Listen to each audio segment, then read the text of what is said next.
Umekula kisoja?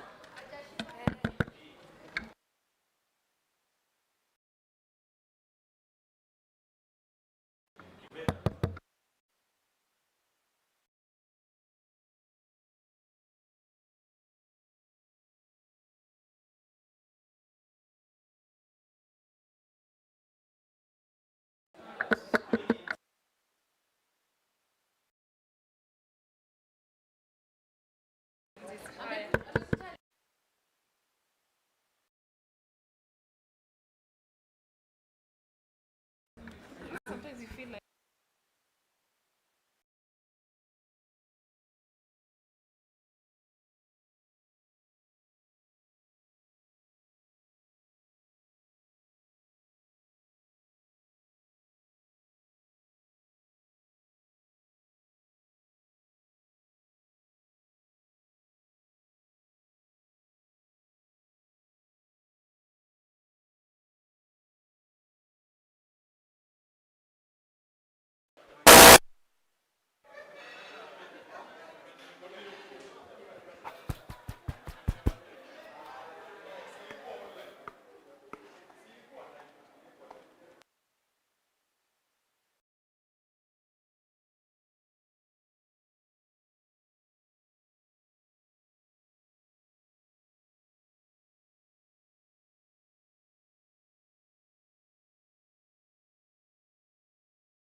Check.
Mtu akisimama hapo anasikika. Tutaki akiongea na sauti kama huyo ongea. No, bila kuinua. Roger. Yeah, inasikia. 1 2 1 2. Yeah, inatoka. Wapi Biblia? Waziri wa Defense. Inasikika. Inasikika. No, we want to choose one. Lazima shadow minister. No,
Honorable members, can we call the meeting to order?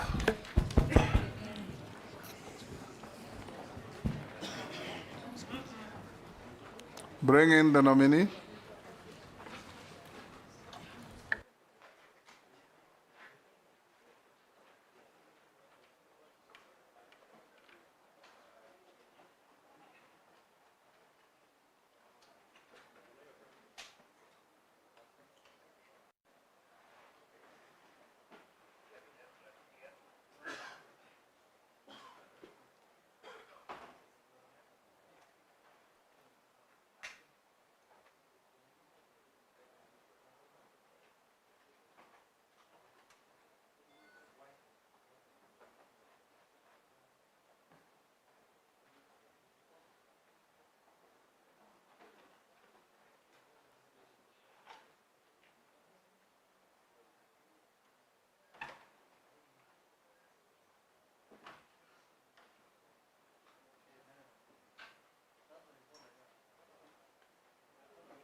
Good afternoon.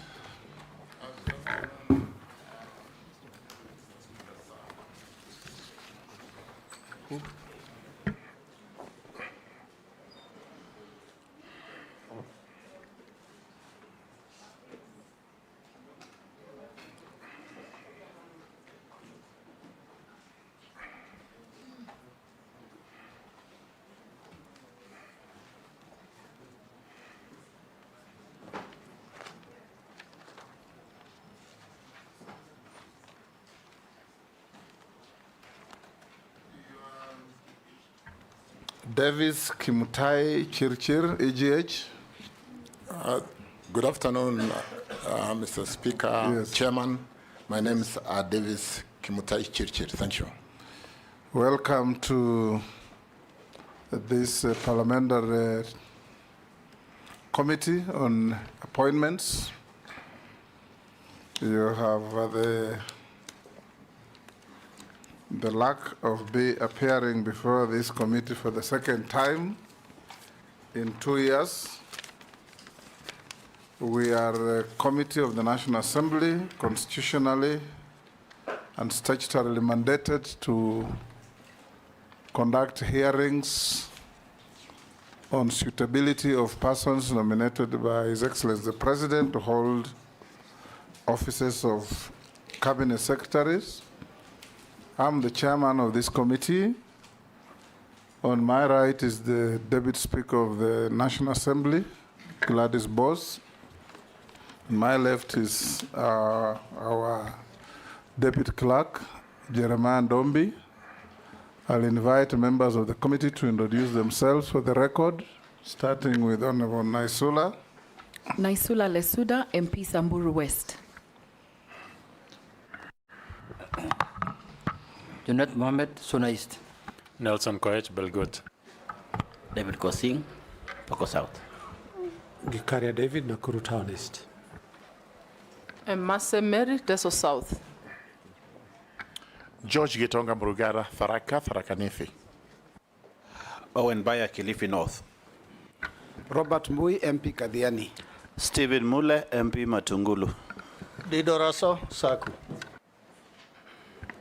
Abdi Shurie, Balambala. Mishimboko Likoni. Rehab Mukami, Nyeri. Ndamkale Bamisa Boti. Honorable Mr. Davis Chirchir, we'll start in earnest with the job ahead of us. First, you'll be sworn in because you'll testify on oath. Once we do that, you give your original documents to the sergeant to give to the clerk to cross-check with what we have to see if they are corresponding. So you may be upstanding. You have an option to swear on the Bible or the Quran, depending on your faith. Bible? I, Davis Kimutai Chirchir, do swear that the evidence I shall give before this committee on the matter under its consideration shall be the truth, the whole truth, and nothing but the truth. So help me God. Thank you. You may take your seats and sign the oath.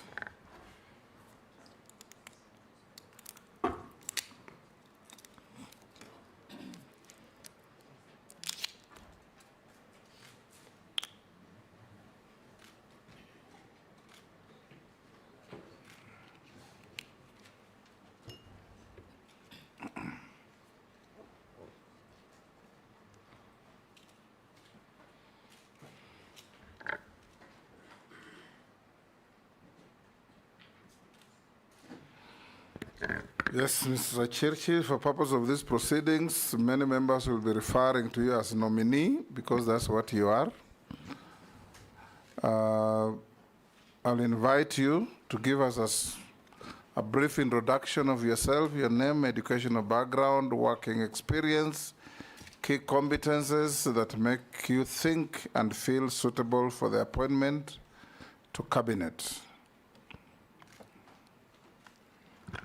5 minutes at the very most. Thank you again, Chairman, Speaker, and honorable members. Nice to be here, and my initial gratitude to the President for nominating me to this position of Cabinet Secretary, Roads and Transport.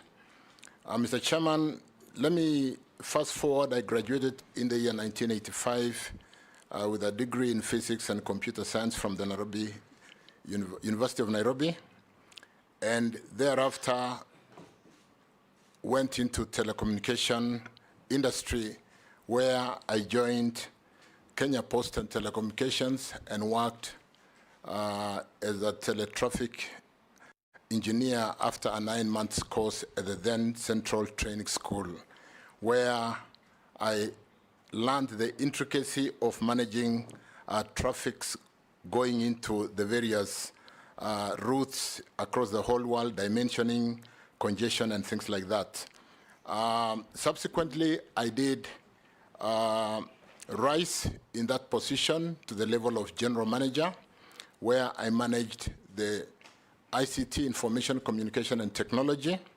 And in the nascent period of liberalization, I managed the divestiture and liberalization of telecommunication as a change manager, where we did at that time the communication authorities, laws and regulations that spinned off what is now the Communication Authority, which is the regulator in the telecoms industry, spinned off Postal Corporation and Telecoms Kenya, and issued the various licenses to Safaricom and Celtel at that time. Something that then catapulted the growth of telecommunication in what became competitive and very competitive from the monopolistic management of telecommunication at that time done by Kenya Post and Telecommunications. I later on moved on, honorable members, chairman, as commissioner, where I worked in the interim electoral commission. Soon after the challenge that this country faced during the post-election, I came in as one of the electoral commissioners, where I spearheaded various reforms, processes that built confidence that had been totally destroyed in the electoral process, and where Kenyans at that time did not believe in exercising their democratic right through the vote or the ballot. We built system at one time, Chairman, honorable members, the Electoral Commission at that time was the most trusted organization in Kenya, ahead of the media and of course ahead of Parliament at that time. Honorable members, after the term of reform, which also catapulted the promulgation of the new constitution, where we ran the referendum in the year 2010, we were part of crafting Chapter 7 of the constitution, which today really brings out the electoral process, management of the credibility of the vote, to the extent that when the ballots are counted at the polling station and transmitted to the central tallying center, it doesn't matter what you do at the central tallying center, because the results would have been announced in each and every of the 22,000 plus polling centers in the country, with the technology that pushes them to the cloud today, and everybody participates in the counting. Even when we've had the results we had in 2 years, where the difference between the winning party and the losing party was 60,000, we were able to come out of the electoral process with acceptance of those electoral results. In the year 2012, I had a stint of going close to politics when I became the Secretary General of the then party, URP, where we worked with a number of leadership to form government, and I then thereafter was nominated and subsequently appointed to the position of Cabinet Secretary, Energy and Petroleum, a role I did work on for 2 years before a list of shame was placed to Parliament, and I was one of them, and of course several members of Parliament. And we went through the due process, and we got out of it over time, but not before some of our careers were unnecessarily tainted because of the procedure that was adopted at that time. Honorable members, I have walked the journey, and I come here today, rather 2022 again. I was nominated and appointed after the Kenya Kwanza won to this position that I've been nominated to.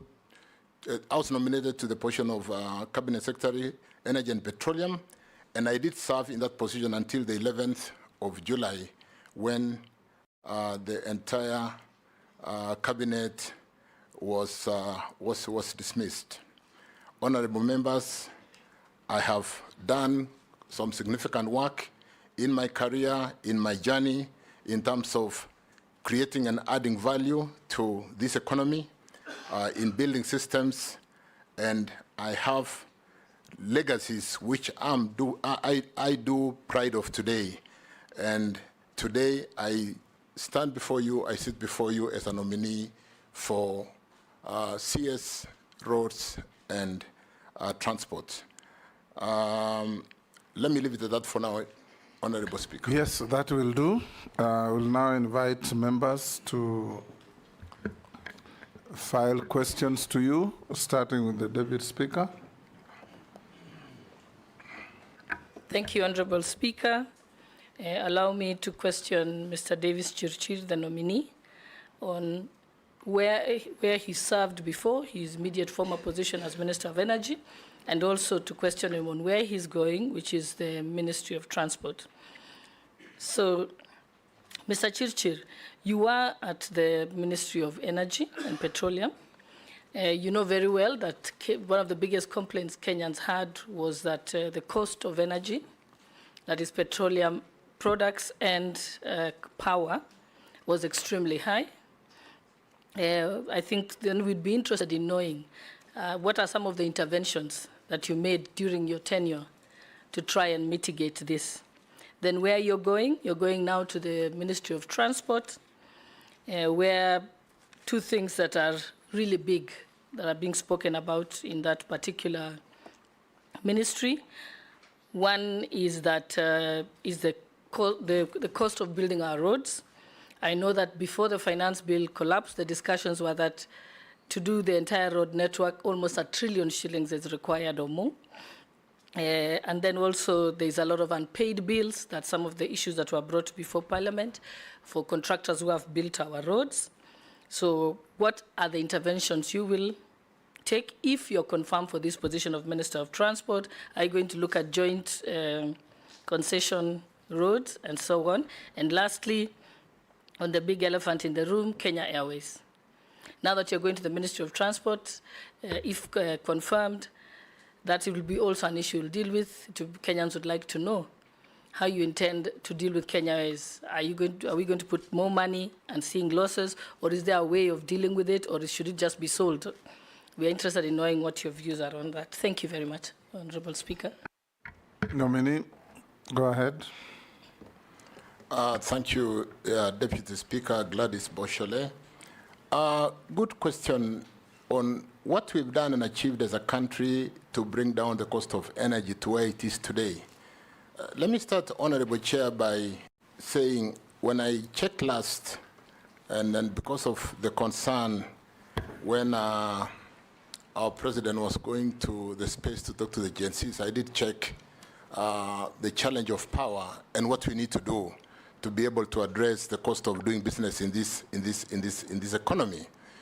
Cost of energy is one of the most and significant contributor to the cost of doing business. In industry, the cost of energy in production contributes to up to 30 to 40%.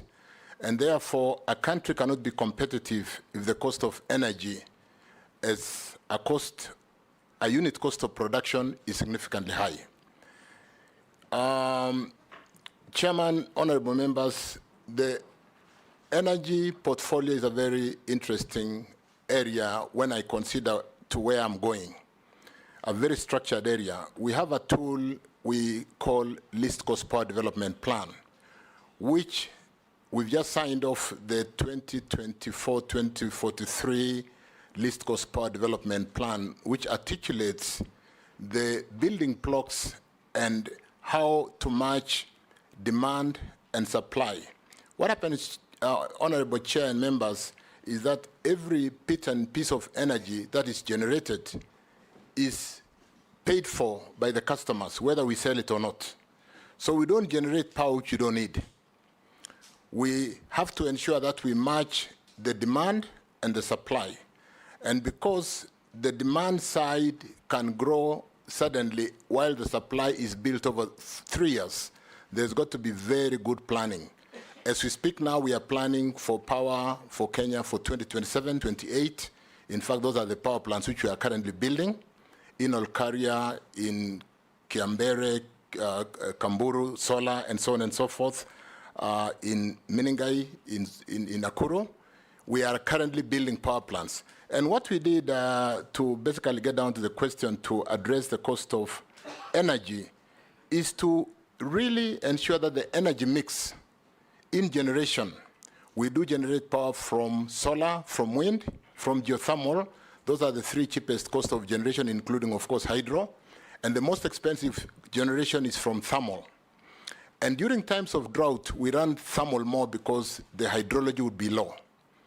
Because of the hydrology having been good in the past 1 year, we've had a lot of water, so we are running our Kiambere, Kindaruma, Gitaru, Cascade fairly well. But more importantly, the mix to ensure that we do not dispatch the expensive power when we don't need to is a very important component in managing the cost of power. One of the profound things we've done, Chairman and honorable members, which I might even call legacy, is switching off a power plant called Moroni, which is very expensive. It dispatches power at about 70 shillings per kilowatt hour. So Moroni GT, which is somewhere between Kisumu and Moroni. We all know where Moroni is. We have also switched off a power plant called Kipevu 1. Moroni generates 60 megawatts. Kipevu 1 generates 74 megawatts. At end of life, it has reached end of life, and we switched it off. And likewise, we've switched off 76.4 megawatts in Kipevu 2. These power plants alone, Chair, if to contextualize, it generates 210 megawatts, dispatches about 15% because it's only used for picking, but the cost to the economy is about 10 billion Kenya shillings annually. When it is dispatching at 15%, if we have to dispatch more because of not obeying the order of merit of economic order of merit of supply, the bill would go from 10, 15 to 20 billion. Those power plants are down. The promoters of these power plants have been through this town to see everybody to try and bring them back. But because of the cost of doing business, it doesn't make sense to give them another lease of life. The challenge of climate change commitment, which we have made for 2030 to be 100% green, is another one which has catapulted this country and placed it in a very, very good pedestal. So, Chair, let me end that initial question by saying it will be of interest for members when you write the report to check and confirm that in the month of July, both cost of electricity and cost of petroleum products is the lowest in the country in the last 15 months. And it takes a real difficult position to sustain those power plants not to be switched off, not to be switched on again because of what I've said, the cost of doing business and the climate change commitment which we've made for this country. As regarding some of the things that I will do where I'm going in the roads and transport, Honorable Chairman, honorable members, it's an interesting area. It will be interesting to note that where I come from in energy or where I've served twice before, if we have one pending bill, it is due to a court case. We don't have any pending bills. I have quickly checked the road sector with abandoned bills of about 166 billion, with unfunded commitments of about 1 trillion, some with the Chinese government and some with the local contractors, unfunded. And I don't know, I've also checked, Honorable Chairman, that the exchequer support that goes to roads annually is about 55 billion. So if that continues, it will take us in excess of 20 years to finance what has been committed today, leave alone financing the pending bills, which sits at 94 billion with an interest, forex gains and what have you of adding up to about 166. And therefore, there is a job to be done, Chairman, members, and I think we'll have to work together given the challenge that we have a finance bill that has not gone through. Luckily, where I come again, maybe to give a bit of hope to where I'm going to, is that all energy works is off balance sheet. And it will be of interest to members and, of course, the Honorable Chairman to note that energy deals with a budget of about $10 billion annually, all off balance sheet. And I sit here to basically pronounce that we are working to deliver the cheapest cost of electricity and today the cheapest cost of petroleum products in the country, albeit with no budget support, because all this is private capital, off balance sheet. We do not have to work on the treasury balance sheet. Otherwise, we'll need 20 years, Chairman, to be able to fulfill those commitments that we have signed onto and that we have to deliver because they are contractual. Thank you, Chairman. Chairman, if you allow me. Yes. If you allow me, just to follow up on what Davis is talking about, 1 trillion into commitment of 160 billion in debt. It looks really grim, you know, like you will run away from the job. What is it that you will do to attract capital and actually to offset the 1 trillion and also to pay the bills? Because you have done it in energy. What will you do? Because we want to see hope. Kenyans want to see what is it that Davis will do to change the story. Thank you. Yes, Davis, and you had not also touched on Kenya Airways question? Through Chairman Owen, it is difficult. It's early in the day after nomination, but I think it's possible. I've said we work off balance sheet in energy. And when you, Chairman, you have term sheets which stipulate that maybe the cost of constructing a kilometer of road or the cost of generating geothermal, if you are coming in as a private investor, should not be indicative tariffs. We gazette indicative tariffs through EPRA, where when you're generating power, we tell you if you're coming in, we're not signing if your tariff is above 6 cents US. So I think we should really be looking at frameworks like if you are coming in, we cannot sign a contract if you are building a road beyond 100 million Kenya shillings per kilometer, so that we don't get into commitments of trying to build a road for 500 million Kenya shillings per kilometer. And so even as you walk in to do your initial study, you don't spend time to push us to a commitment where we are building a kilometer for the price of 5, 6, 10 kilometers. We will need to look at, more importantly, how to work off balance sheet. When I say that $10 billion,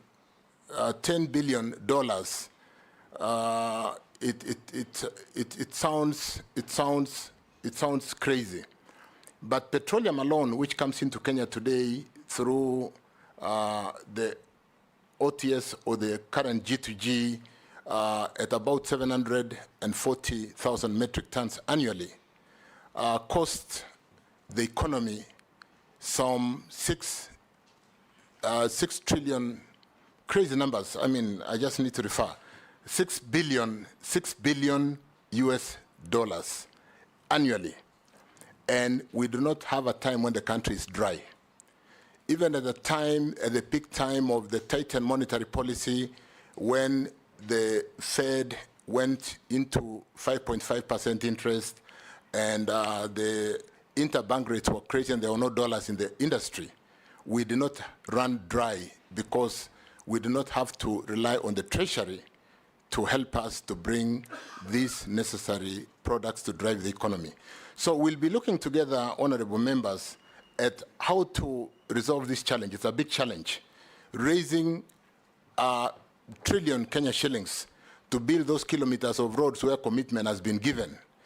Having to pay the 160 to 170 billion Kenya shillings on bending bills and growing by the hour, growing by the day, is something that we can look at what you would call securitization of the little money we have in the road maintenance levy, and borrowing a bullet today and paying with an interest over 10 years, and we should be able to finance. As to whether those are acceptable, being in an IMF program today is something that we need to sit down together and resolve, because it's a commitment this country has made.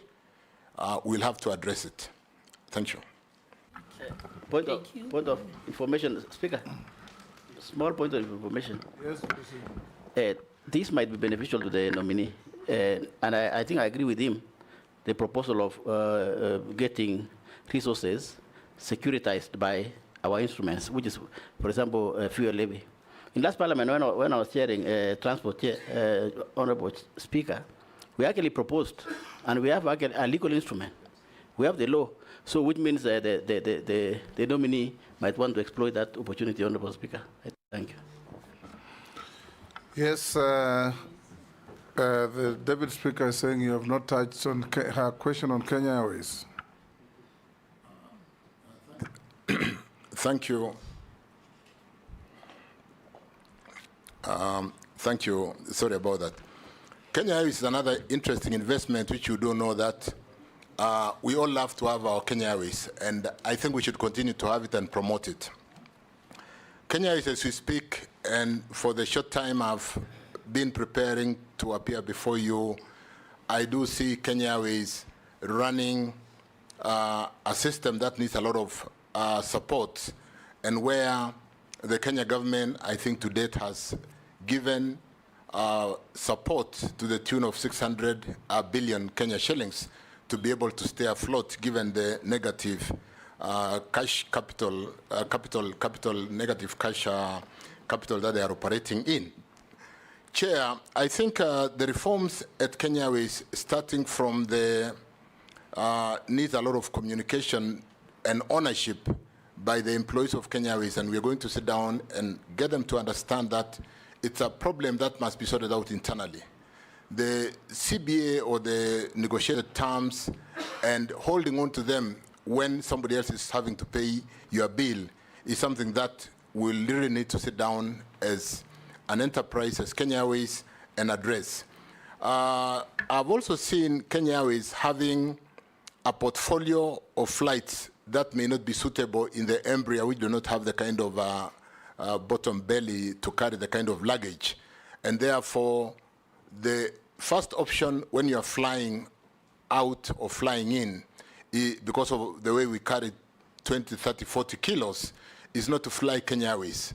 So it is self-defeating to be having the highest fleet of about 13 Embraers aeroplanes in this fleet, and therefore giving us an uncompetitive advantage in terms of customers having to choose alternative flights when they might have actually wanted to fly Kenya Airways. Chairman, I do note that Kenya Airways in the past 2023 accounts had an operating profit of about 10 billion.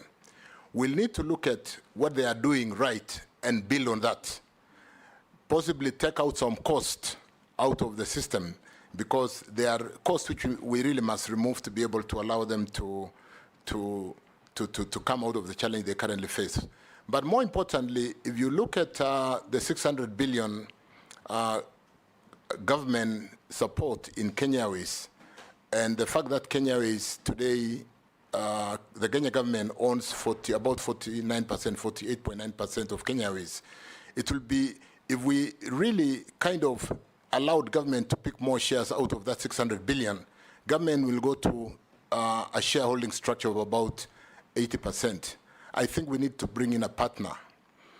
If you see successful hotels, allow me to use hotels, Chair, where they build networks around the world to be able to push their customers into their networks, we need to build a network of a supporting airline that we can leverage on to be able to bring Kenya Airways out of the current challenge they face, but more importantly, to support tourism, support our flower industry, support our green produce in avocado, the things we export because of the perishability very quickly into the external markets, and where the inflows in foreign currency is so significant. So we need to work on Kenya Airways. Thank you, Chair. That will do.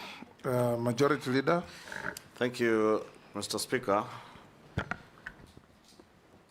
Honorable CS nominee, we just start maybe from where you stopped on Kenya Airways and ask you, we have listened to such stories. I think I've listened to those stories about KQ since I joined Parliament 12 years ago. I just want to be direct. Are we going to listen to that story from the next nominee after you? Or how long should you be approved? Will you commit to the people of Kenya that you can be able to sort out the problems of Kenya Airways? Because as you say, it's true, they are on operating profit, but when you factor in their financing costs, then they make huge losses. And then the story goes on and on and on and on forever. So you may need to tell us whether you truly mean business. Should you be approved, and how long it will take us to see a Kenya Airways that is truly functional, profitable, and is giving value to the people of Kenya. Because even nationalizing it, if you do not give value to the people of Kenya, then it may not make sense. That being so, you have been Cabinet Secretary for Energy, and you were at the time we did the famous G2G in the oil industry. You tell us how beneficial that G2G was. Was it beneficial to the country, or was it on net terms a loss to us in terms of the oil prices and all the other issues that Kenyans raise about the G2G? And more so in view of the current conversation. You've seen Kenyans online saying that the airport has been sold. Far from it, from what we hear, and negotiations on a PPP framework with the Adani Airport Holdings Limited. Are you the man to run this PPP with Adani or any other interested private equity partner that may come in? And can the people of Kenya trust that you will do it for value, for good value to the people of Kenya, if G2G was not of value to the people of Kenya? I say if, because to be consequential to your first answer on G2G on oil. And maybe you would take a bit of time to tell us what you have been able to dig in your briefs from the ministry. I'm certain you've gotten briefs from the ministry on this Adani Airports Holdings PPP engagements, the engagements that are there. Lastly, just to add to what Honorable Kosing was saying, yes, the framework is there for leveraging on the RMLF funds on roads, but as you rightly say, with the programs that we are on and our debt ceiling, that may not be an option, a viable option for now, so you may need to really think out of the box in terms of funding our roads projects. Thank you. Davis, try and compress the answers. Thank you, Chair. I think KQ is, it needs, like I said, there'll be quick wins. There'll be the low-hanging fruits, like I said. I would like to sit down with the staffers and address this challenge in KQ, which I could easily call the low-hanging fruits, but which has really been a major pain in KQ, the industrial relations. We need to have ownership of the entire management and staff of KQ to understand the challenge and that we need to get out of it. Because somebody else cannot be paying for our lunch, and we just have the lunch. Those are some of the quick wins. Some of the more difficult things which I think have been addressed are those expensive leases, on the 7-7 leases, where the cost and the revenues are really challenged. And again, we are having to rely on government to pay on behalf. But as it were, KQ, like we'll all have to agree, from an aviation perspective, is a very strategic asset. So it will be one thing to sit down and first things first. What are the low-hanging fruits? What do we need to address? And what kind of ownership? So it's a leadership issue. We really need to address that. One thing which I'm going to put alongside KQ, G2G, and Adani, and I did prepare the challenge that the country faced in the last 4 weeks in terms of how we work, is the aspect of communication and carrying the Kenyans together with us. Article 35 of the Constitution, and I did make a record of that so that I don't fumble around, where every citizen has the right to information. And in Article 69, it talks to public participation in the environment. In 118, it talks to public participation in facilitating public participation in involvement and in the legislative process, public participation in the National Assembly and in the county government in Article 196. And in the finance area, Chapter 12, it talks about there shall be openness and accountability, including participation in financial matters. Chair, I think as government, we feel like information can only be given out when we have been pushed to give information. The public participation is articulated in the Constitution and in the act that has been in Parliament to basically actualize how public participation should be conducted, and which is causing a pain today, including the ruling that we just had the previous day, is something that we need to carry Kenyans as we do some of the things we do, like in Adani, in Kenya Airways, or in G2G. Because G2G was a fairly complex and a quick solution required to address the challenge of the time. But we're trying to explain today, even to members of Parliament, to understand something that was built over a period of 4 months. If we carried everybody along in public participation so that they understand every step as we go forward, we wouldn't be facing the kind of challenges we are facing today. So there'll be need to inculcate public participation from inception as we carry the programs forward, so that we are together with Kenyans at every stage. Of course, how that is done is something that we'll need to really work on. So really, I think we really need to address the challenge that we find ourselves doing what we believe is right for the country, but the population do not quite understand because we did not carry them along the whole journey. The G2G story, Honorable Kimani Chungwa, through the chair, I think was a great success for this country. At a time when we came out of COVID, at a time when the Ukraine war was a big challenge, and the inflation rate was soaring at a high of 9%, including in the US and Canada. A very tight monetary policy running even today at 5.25% to 5.5%. And the dollars would rather be in soft trading as opposed to trading with risk. Everybody was basically earning more money, taking their money to the bank. And a situation which did not only affect Kenya, in fact, in the tea industry, we were not selling our tea because there was no dollars out there. It was a global crisis. Let me then answer the point. Avoid the temptation to give a lecture. Yeah. Answer questions. Agreed. Yes. The G2G chair was brought in to forestall the challenge of unavailability of the US dollars in the industry. And we did build a very quick solution to ensure that the country would not run dry. We could be able to purchase petroleum, pay Kenya shillings, on a deferred LCs, which would be confirmed by international AAA or what you would call investment grade banks over the local issued LCs and be able to get the product and pay later when the situation improves. It has worked very well. I think we have today brought in over 100 cargoes.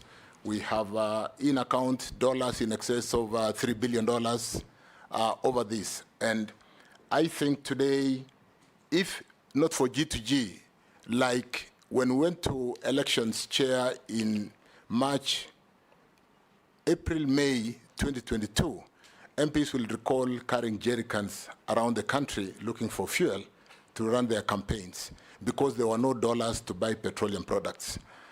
As regarding Adani, so G2G was great. I think it is something, Chair, when there's time and I write my book, it will be one of my legacy delivery to this country. Adani. You know, you're being guided by the chair to avoid giving lectures because the straight answer was the dollar was at 160 something. And part of the benefits of that is at 130 today. Thank you. 130 today. Thank you. Fuel prices, the prices were trading at then and what they would have gone With respect to Adani, Chair, we look at Adani, we'll need, like I opened by saying, public participation, provide information, have a framework in terms of what you would call term sheet, in terms of what is the correct return on investment when we are bringing a PPP. If we agree that the return on investment is 12 to 15% internal rate of return, if we agree on the debt equity ratio, we should be able to really get Kenyans to understand, get everybody to understand, is Adani a deal we should do? Is it going to help Kenya? Vis-a-vis what I just said, this is an off-balance sheet upgrade of Kenya Airports Authority. If we can't do it as a government, can we allow a private sector player to do it on reasonable but competitive cost or return on capital? Thank you, Chair. Ned. Thank you, Chairman and Mr. Speaker. Mr. Speaker, I want to start by saying that and telling the nominee that I think, Mr. Nominee, the issue now that at hand that you need to explain to the vetting committee is that you are getting into a ministry that has a very high, huge pending bill that has no money essential for development of new roads. You need to tell us how you are going to turn around that. What vision, what do you think you will do that will turn around that? That's number one. And number two, in November 2023, no, I mean in 25th of August 2023, during your tenure as Cabinet Secretary for Energy and Petroleum, the country experienced a national grid failure, you remember? And it affected many places, including the airport, including homes, hospitals, everywhere. And the then Cabinet Secretary for Roads and Transport took some decisions and reshuffled people at the airport and sacked some people. But on your side, nothing happened. What could be the reason and what could have caused the disruption or what could have caused the grid to collapse? And another thing I wanted to ask you is, you know, we are formed a new cabinet. We are vetting 22 members of parliament, members of the cabinet. And this is a broad-based government, as has been said by the president himself. But the effect of broad-based also is to have development in every part of the country. This country has suffered enough in the sense that there's skewed way of doing road constructions in the country. There are places like my neighbor here in Kikuyu, there is no road remaining, unless now we want to put overhead and overpasses and underground passes. And there are places where still there are issues of roads.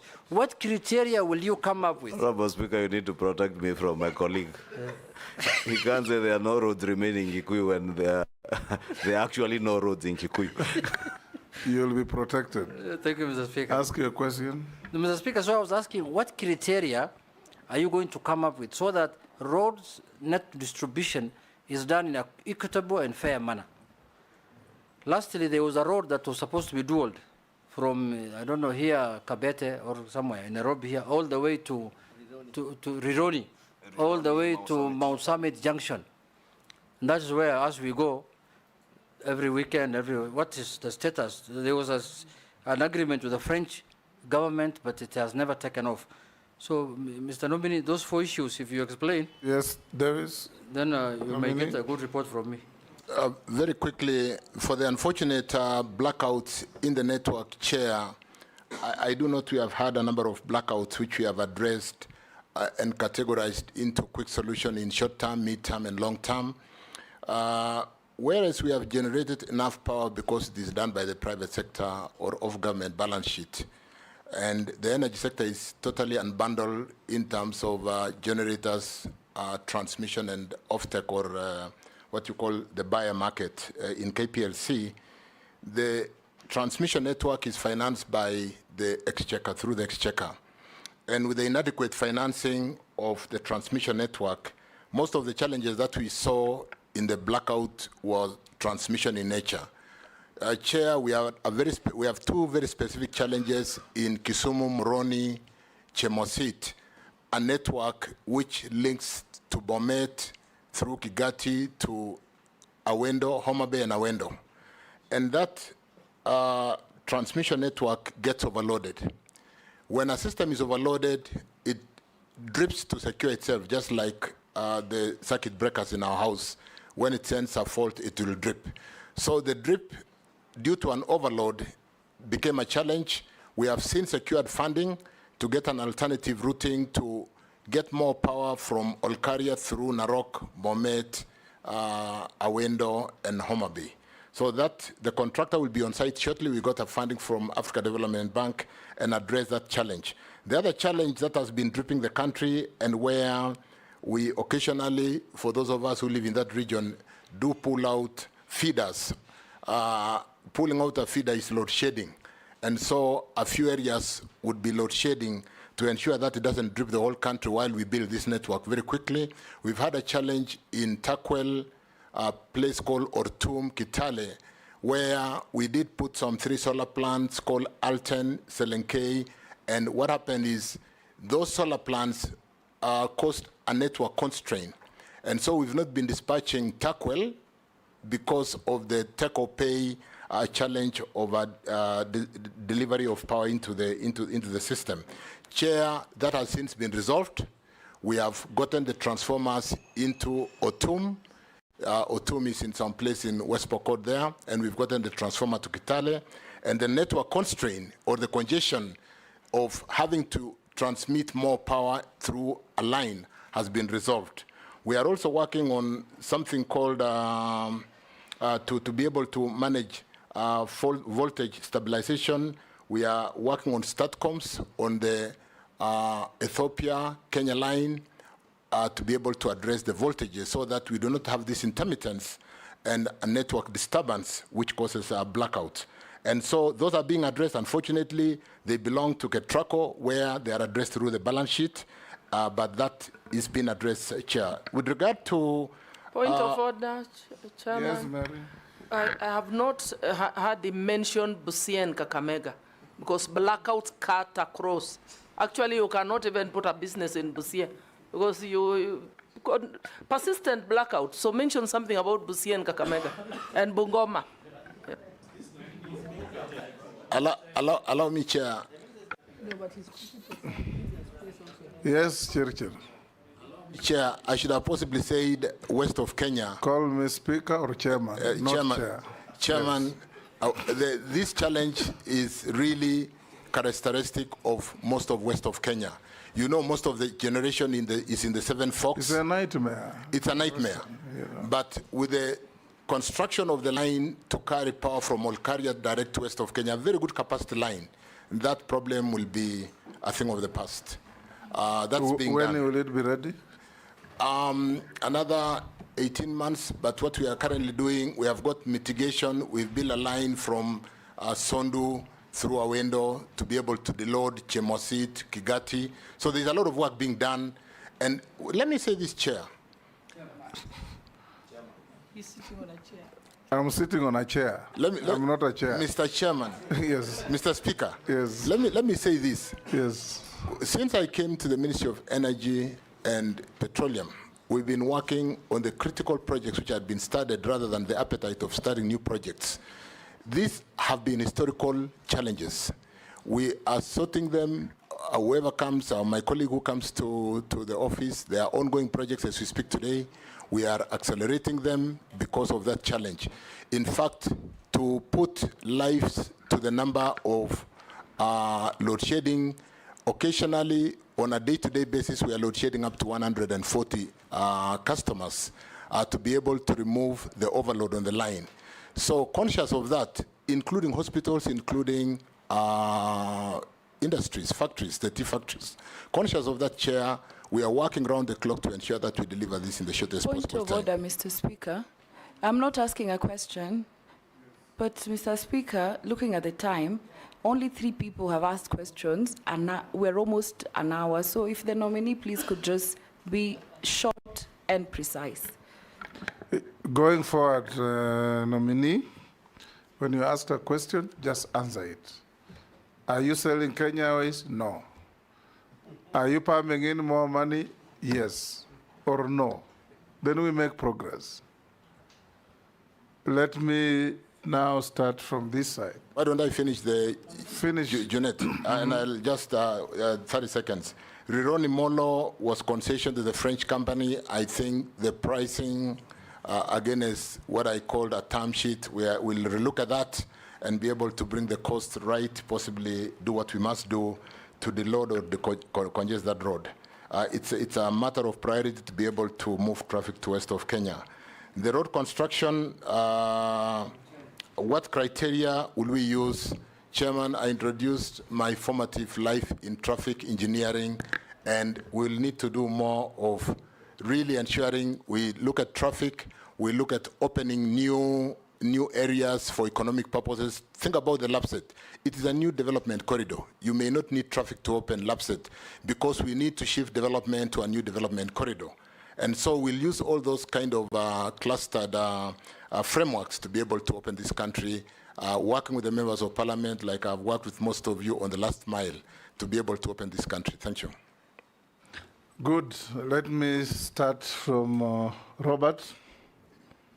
Then we go to Mary, Amisi, Mule, then we come back this side. Thank you, Mr. Speaker. And please ask one question each. Don't make no preamble to your questions. Speaker, there are very critical things I needed to know from the nominee.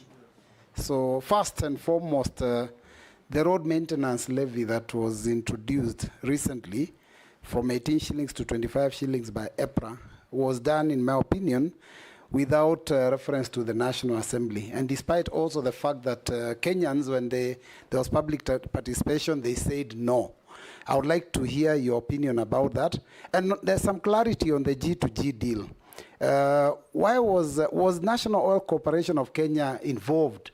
Because there is a belief that it wasn't. And then on the same deal, when you say that you're paying for fuel in Kenyan shillings, I want clarity because I am very well aware that Kenyan shillings are not legal tender outside this country, outside the region. So how is it that you are able to pay for, because that has always been the comment, that we are paying for fuel in Kenyan shillings. How would UAE or other countries out there receive Kenyan shillings as legal tender? And finally, on the transport sector, which you're being nominated to, how will you deal with the 3 critical things? 1, road safety. 2, the menace of traffic police on the roads. And finally, of course, the high cost of transportation. Thank you, Chairman.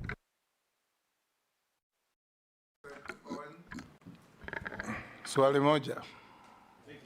Thank you very much. Thank you very much, Speaker. Speaker, I would like to ask Davis, our nominee, this one question. The north of Kenya, that is Malindi, Tana River, Lamu, those areas are very productive, but the productivity has been hindered because of the lack of the airport in Malindi, a good airport. This has been a question that every government has not wanted to face, that we must, Malindi is decaying because of the lack of the airport. Over $100 billion investments in Malindi, they are coming down because of the lack of the airport. You're a clever man, that I know because I've worked with you before, and I want to declare my interest. What will you do really to solve this problem of the airport? Secondly, the open sky question. We are protective of KQ, yes. But again, we also need to open this country to more investment by allowing other airlines to come in. If Ethiopian Airline can fly to tourists from Addis Ababa to Nairobi, then the airport, the tourist is stranded there waiting for Jumbo Jet to fly to Malindi at 7 in the evening, and they arrived at 7 in the morning. Why would you do that and kill tourism just because we want to protect KQ? What will you do to solve these two key legendary issues, the Malindi Airport and the open sky policy in this country? Thank you. Answer those 3 questions, 2 from Robert, 1 from... Chairman, the issue of road maintenance levy, which granted has done very well, because you will notice that our highways are very well maintained, is a good thing in terms of the ratio that I've seen on how it gets to Kena, Kura for the urban, and Kera. And we'll need to look at whether we need to redimension and get some savings.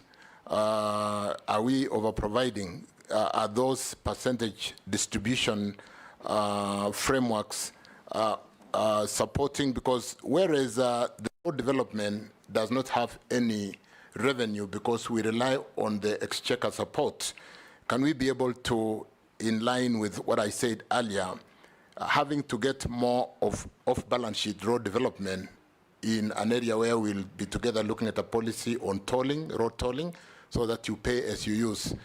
You see the expressway is fairly popular, and yet people are willing to pay today rather than really pay when they are not using. So we look at that together, honorable members. Ongoing, we will really, because of the 7 shillings additional, that was, like you said, hurriedly, without coming to the House, we'll need to look at that together. I think it's topical. I don't know whether it is in court as we speak, but it's an area where if we socialize Kenyans, like I said, from the word go, and understood the need to be able to open up this country for economic development, it's one thing that could help us in working on securitization and really coming into your constituency in Eastern Province and opening up that region for development. So we look at that together because it's a very topical issue as we speak today. NOC wasn't considered because NOC was not able to play in this space. The space belonged to the international oil marketing companies who are able to work with AAA or investment grade banks to be able to give us products on deferred LCs for 6 months. At the time when we did this, NOC has been having a very big challenge, and in fact we are commercializing NOC at the moment, Mr. Speaker. It ran itself into a problem when they brought 2 cargoes that disappeared in the high seas in 2011, and they have been crumbling with a debt of 8 billion, and therefore, Chair, it's when you really try to really pick up what you cannot manage.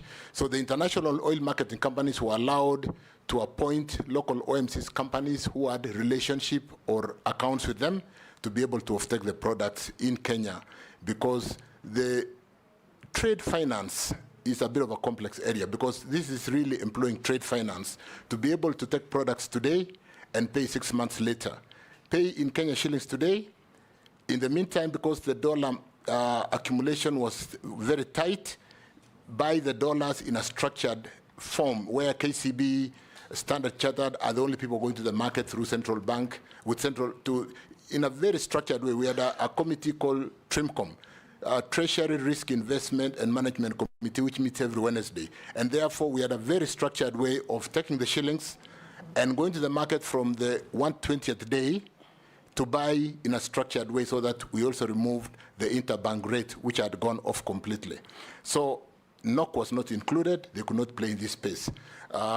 Regarding the final question from Speaker. Malindi Airport. Malindi Airport. How did the cargo disappear? That is the question. The dollar. That's what he's asking the chairman.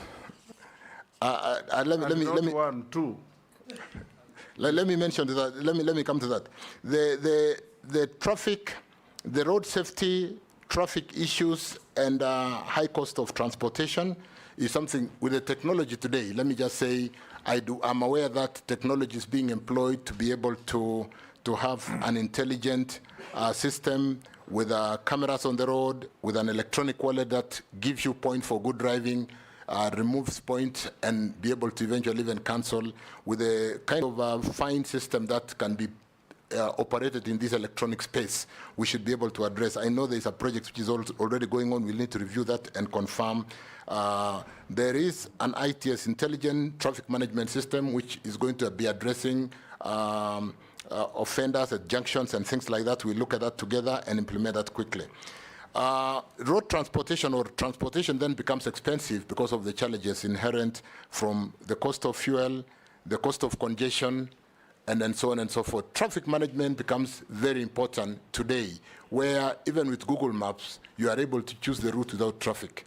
There is no reason why when I'm coming from Bomet, Honorable Speaker, I have to drive into a dead traffic end and slip over in my Mayu escarpment, when I could have actually, because of traffic management technology, just go out through Naivasha and get to Nairobi in 2 hours, and instead end up slipping in the escarpment, and yet the technology is there today.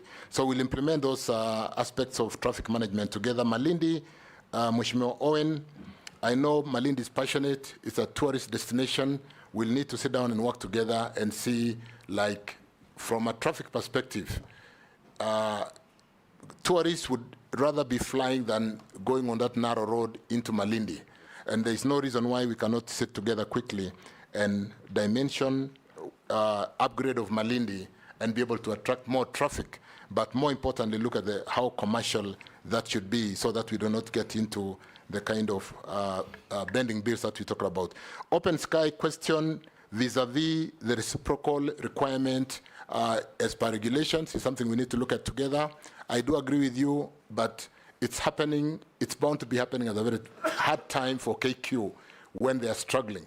So let's see, do we push KQ to improve as we open our skies with those reciprocal arrangements?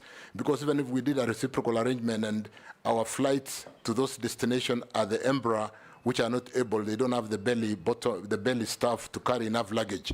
So we really need to work very quickly to see whether we need KQ to come up, and I think we do, and be able to work on the open sky policy with, more importantly, the reciprocal arrangements. Speaker, thank you. Thank you very much, Mr. Speaker. Honour Davis, you've told us about your attempts to equalize provision of electricity in the country, and especially through the last mile. That's only 2 years, so it stands to be seen whether really there is anything feasible in that area. But now you go to roads. And as stated, there's great inequality in terms of road network in the country, and especially with what are known as stored projects, the stored roads. If I give you an example of Tharaka Nithi County, we have 3 roads started 10 years ago in 2014, and up to now we are still grappling with their completion. Will it be your policy that you will actually dedicate resources as a matter of urgency to completion of stored roads and projects so that at least the network can, to some extent, be equalized? Thank you, Mr. Speaker. My name is Abdul Rahim Daud, MP for Northern Menti, and I want to say I'm in the Committee of Transport, so I won't ask him transport questions. CS Nominee, while you were in the energy sector, energy ministry, did you look at the fuel, the one we were told by Honorable Kiraito during his time as minister, that we had oil in Turkana? And if you did, why aren't we utilizing the refinery we had in Mombasa so that at least fuel could be cheaper than what it is right now? because we are at the mercy of the big oil operators. Lastly, regarding, I don't know if I will ask, roads, they are the Mau Mau roads, you have heard of them. But those Mau Mau roads do not pass through the whole of central Kenya. It is just a portion of central Kenya. Will you think of extending it to the other part, Mount Kenya East as well? Because we do not have the Mau Mau roads. And we had Mau Mau even in Meru, Tharaka-Nithi, and Embu. Thank you.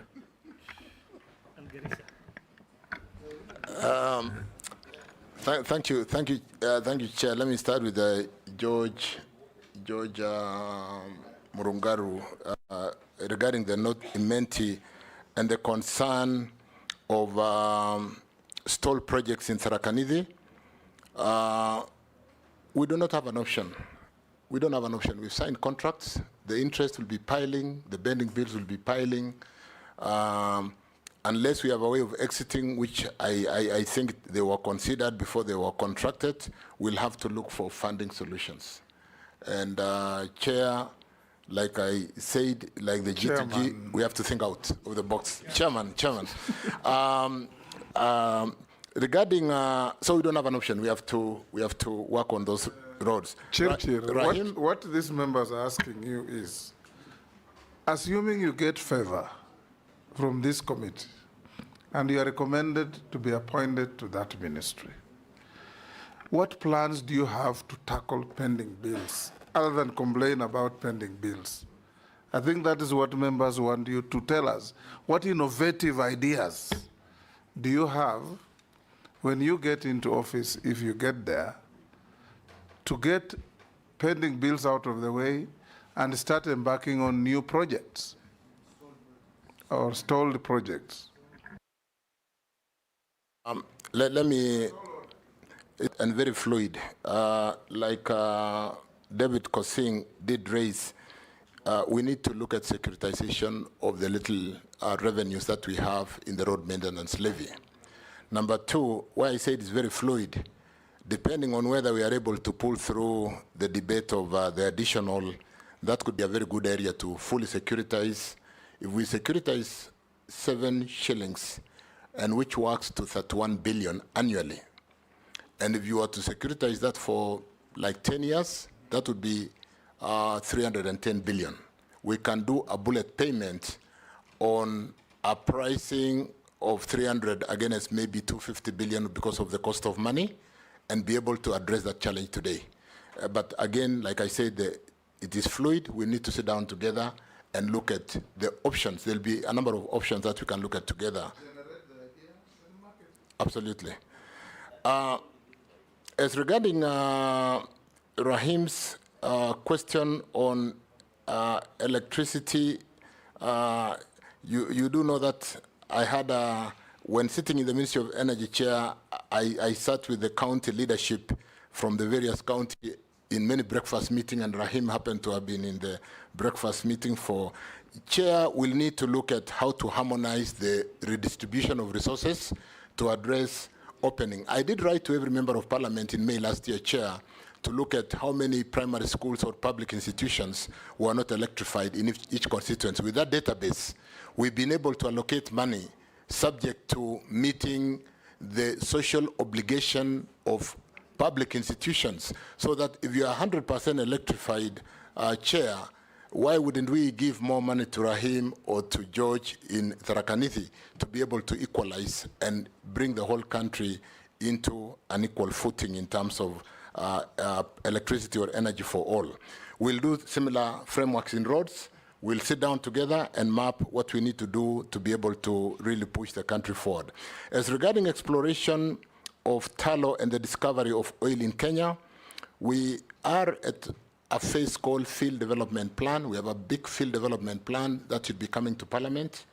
It is being reviewed by the regulator. Once the regulator reviews, it will go to the minister, and within 30 days, the minister will bring it to Parliament.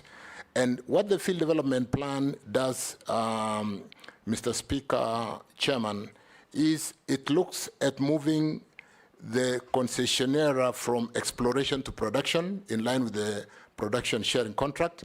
it looks at the financial ability for them to build the system to produce the crude oil. It looks at the technical capacity of that farm.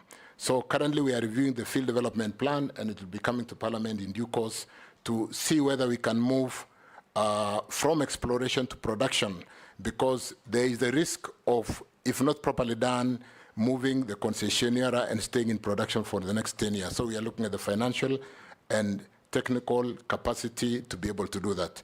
Refinery becomes an option in terms of bankability of the project as to whether we export crude through a pipeline out of Lamu or Mombasa, or whether we refine. And therefore, that could help us to utilize the refinery in Mombasa that we closed some times back. Mau Mau roads, we can look at that together, Chairman. It is too early, but suddenly we will work to be able to dimension what we need to do together. Thank you. Mary? Thank you, Chairman.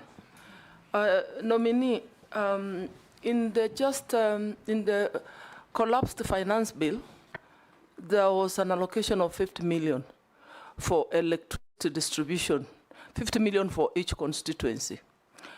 I'm wondering whether you're going to carry that approach along with you to the Ministry of Transport, so that we have that equitable distribution of resources, so that if you decide it is 50 kilometers per county, we all benefit from 50 kilometers per county, so that regions like Busia can also get a road, a tarmac road, from Butula all the way to Amukura and Teso South, and other counties.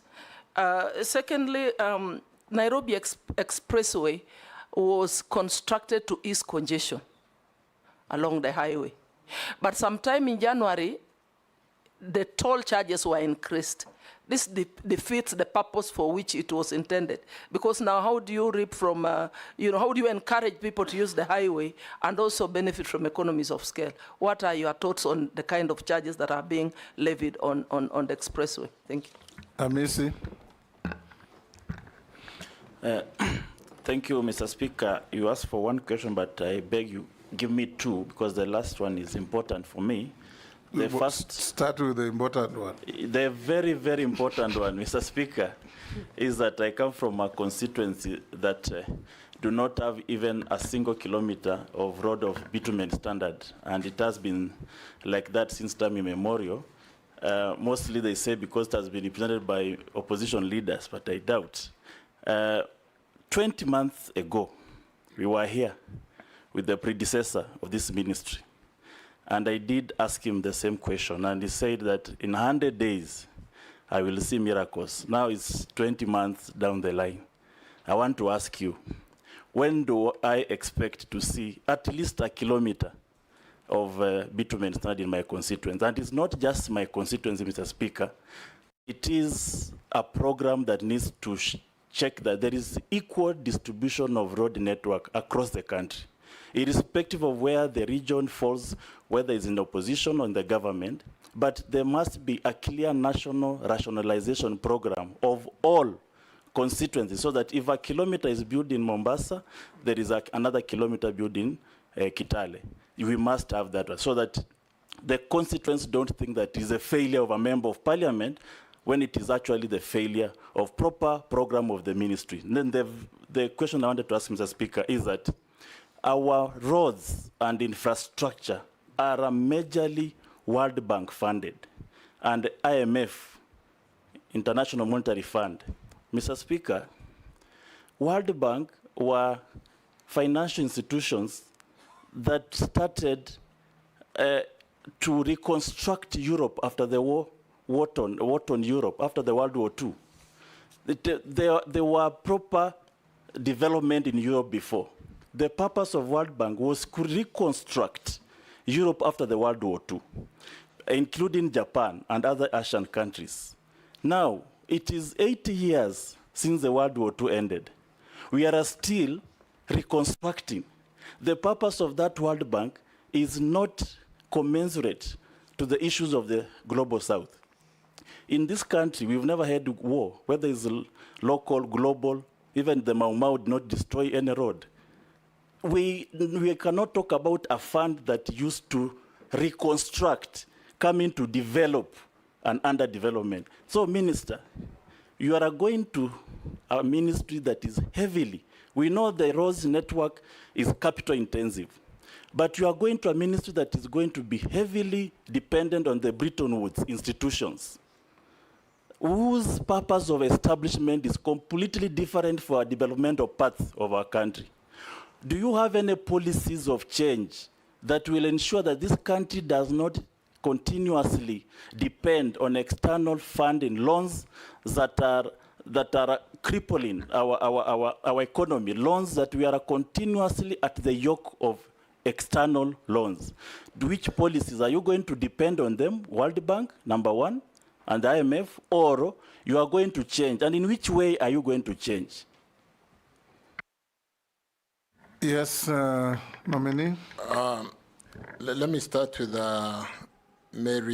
Honorable Mary Emasse's question on, yes, if we make it brief, let me just answer yes, we'll do some equitable distribution of resources. Mary, that's good enough. We'll do that. Yes. And I think that really answers Kalip Hamis's question, Honorable Kalip, for Saboti. The Bank of Reconstruction being what it is today. The point of order, Mr. Speaker. That's how I was answered by the predecessor. I don't want to fall into the same. I just ask, do you have any rationalization program that will ensure, not just Saboti, that every part of this country has an equal distribution of red network, so that Saboti will also benefit? Thank you, Chair. I was not going to make the 30 days promise to Mheshimiwa, but I was certainly going to, like I said, in respect to the answer to Mary Emase Mheshimiwa, that we'll try to work together to see equitable distribution of resources, look at how to open up this country economically because of ensuring that we need to get the products to market. But more importantly, like I said earlier, what are the alternative funding options? I did make my opening remarks that we are doing our best in energy to get power to get into every corner of this country. And we are using a lot of off-balance sheet we are not getting money from the National Treasury.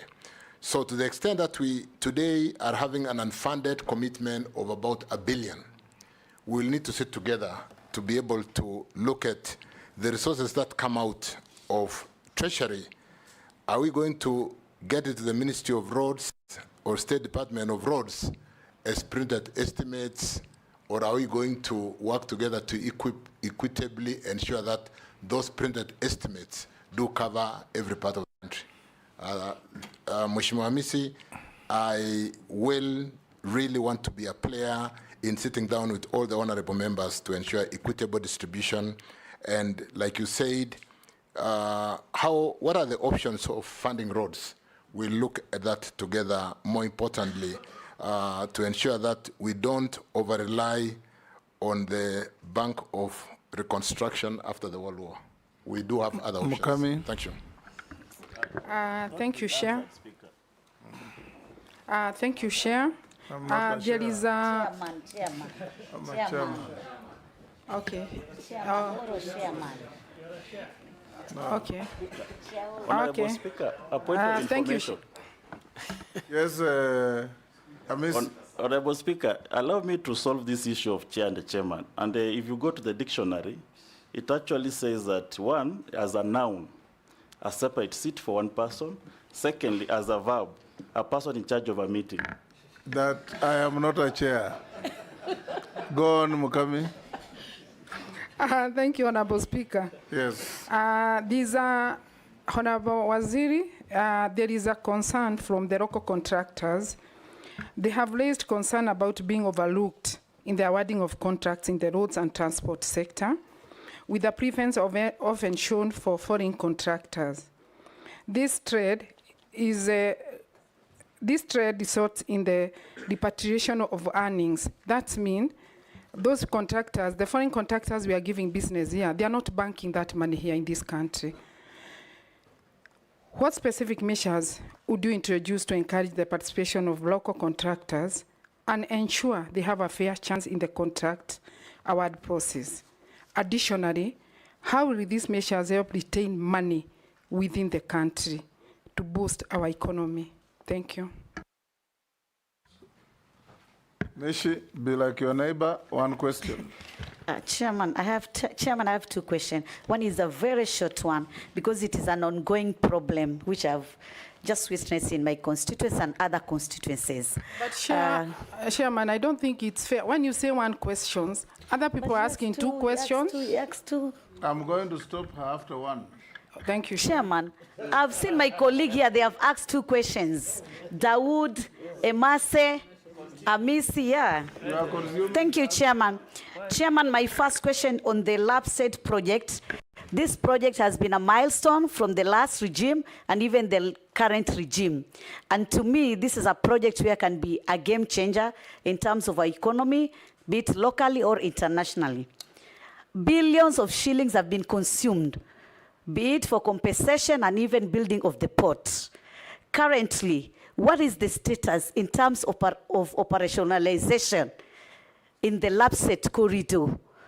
2, what unique approaches are you going to do to ensure that we fully realize operationalization of this port of Lamu? My second question, on the same breath, do you have any specific programs you intend to employ to ensure that you create employment to our youth? Because this has been a thorn issue. In fact, even His Excellency the President has been talking about it, that we need to have a national conversation and we address the issue of unemployment, especially to our youth. Lastly, but not least, it is on the issue of duplication of road works among 3 entities, the county government, the Kura, and Kera. In most of cases, there are scenarios whereby a road has been built by the county government, Kura is doing some repair and maintenance, Kera is also doing some repair and maintenance, and you don't know which fund it's been lost just in the middle of that. So we need to have classification, a proper classification of roads, so that we know this road belongs to county government, and these other roads belong to, they're under the entity of Kera, Kura, and Kenha. There is a lot of duplication, especially Kura and county government. For Kena, I think it's okay. For Kera, it's somewhat okay, but Kura and county government. Thank you. Nominee, you know you are not a minister for roads yet, so you're only giving your futuristic plans if you get there. Thank you again, Honorable Speaker, Chairman. The question from Mukami regarding LAPSET and the equal opportunities for employment of the youth. You know, Chair, we've done something. Chairman, we've done something in the procurement where we did deliberate policy to be able to allow the youth and women PWDs at 30%. It's a question of implementation, but we need to have a deliberate policy to ensure that our local companies are really having a stake in building over roads. We'll need to work together to look at that policy to ensure that there is a fair way of ensuring that we are able to build our companies so that in the years to come, we should be like other countries where we are even exporting contractors to other destinations to build infrastructure. Regarding employment for the youth, I think it's an important area where if we don't address the question of the youth, it's a time bomb waiting to happen, and it's already happening. So we need to work very closely together to ensure that we do have the kind of initiatives that we have seen before, where we had, for example, Kasi Mitaani, deliberate policy for the foreign contractors. When they come in, they are not the ones operating those machines, because just to say, Chairman, in Kengen or GDC, we do the drilling of those steam wells. We build power plants with Kenyans. It cannot be that when contractors come to build our roads, even the operators are of foreign whatever, to be able to employ our youths, we need to address that. So we need a deliberate policy to ensure that we are able to employ our youths. The opening up of the infrastructure in the SEZs, which is one area where we need to work very quickly. We are opening Dongo Kundu. It's a lot of work from roads and transport. We are going to be opening all those, as he said, we need to deliberately work quickly in those various areas, including the Lapset corridor, just to marry the question of Mukami and Mishimbogo, that Lapset is a new development corridor, just like Mombasa all the way to Kisumu. The developments are about 50 kilometers on either side of the road. When we really move quickly, it's in the interest of the country to open that corridor to support South Sudan, to support Ethiopia, to support our oil exports, to support what we need to do to open a new development corridor and possibly reduce the cost of land around the 50 kilometers on either side of the northern corridor that is currently so congested. So the question of youth is a central aspect in really ensuring what the economic advisors have basically said. Can we do more of capital-intensive investment, or do we do more of what would be labor-intensive investments? It's a question of how do we employ our capital? Do we employ capital to create jobs, or do we employ capital to get big returns? Because the owners of capital basically just want to get return and they don't care about creating jobs for our youth. So we look at those policies, Mheshimiwa, to ensure that we do really address the challenge of the youth. Lamu would certainly be a new city as soon as we open Lapset because of that destination in terms of the port and the challenge that we have today. We have 3 ports which have been built, so much money sunk there, we need that port to be functioning. I know we only used it the other day to ship the fertilizer. We have used it again to ship the cattle to the Middle East. We need to quickly work together to see how that port can return on the investment that has been put on that. Kura, Kera, and Kena is something we look at together. Are there duplication of roles?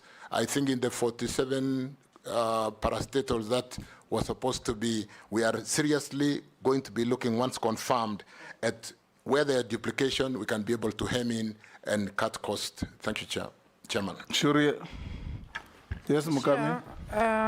Chairman. Yes. Waziri, you've not answered the measures you are going to take to make sure that the foreign contractors, they are going to retain the money in our country instead of taking their money in their country. Thank you. Out of the country. Hold that. Chirchir. Thank you, Chairman. Thank you, Speaker. Nominee Waziri Chirchir. My question is on what informs road agents, especially Kura and Kenha. I ask this with the knowledge that damaged roads in NEP counties in recent floods were unattended for months, hindering mobility of people and critical goods and services, while in other parts restoration was immediate. If approved, would you be able to do the same? God forbid, we don't want it to flood again and get our roads damaged, but what would you do differently to attend to them emergencies? Thank you, Honorable Speaker. Very good. You should all be like Chirchir. Yes, Razo. Chirchir. Thank you, Honorable Speaker. Mr. Chirchir, I think listening to you, personally, I feel that sessional paper number 10 of 1965 is alive and it is likely to be refined. Why am I saying this? There are constituencies without a kilometer of tarmac road in Kenya. While when we drive around, there are constituencies with almost 70, 80% of very well-paved network. Electricity penetration I think at least majority of the constituencies could be at 30–40%, which is really a plus.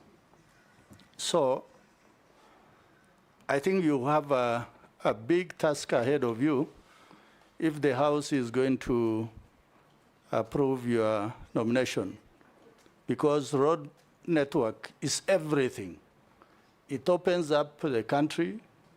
It opens a lot to contribute to the economy of this nation.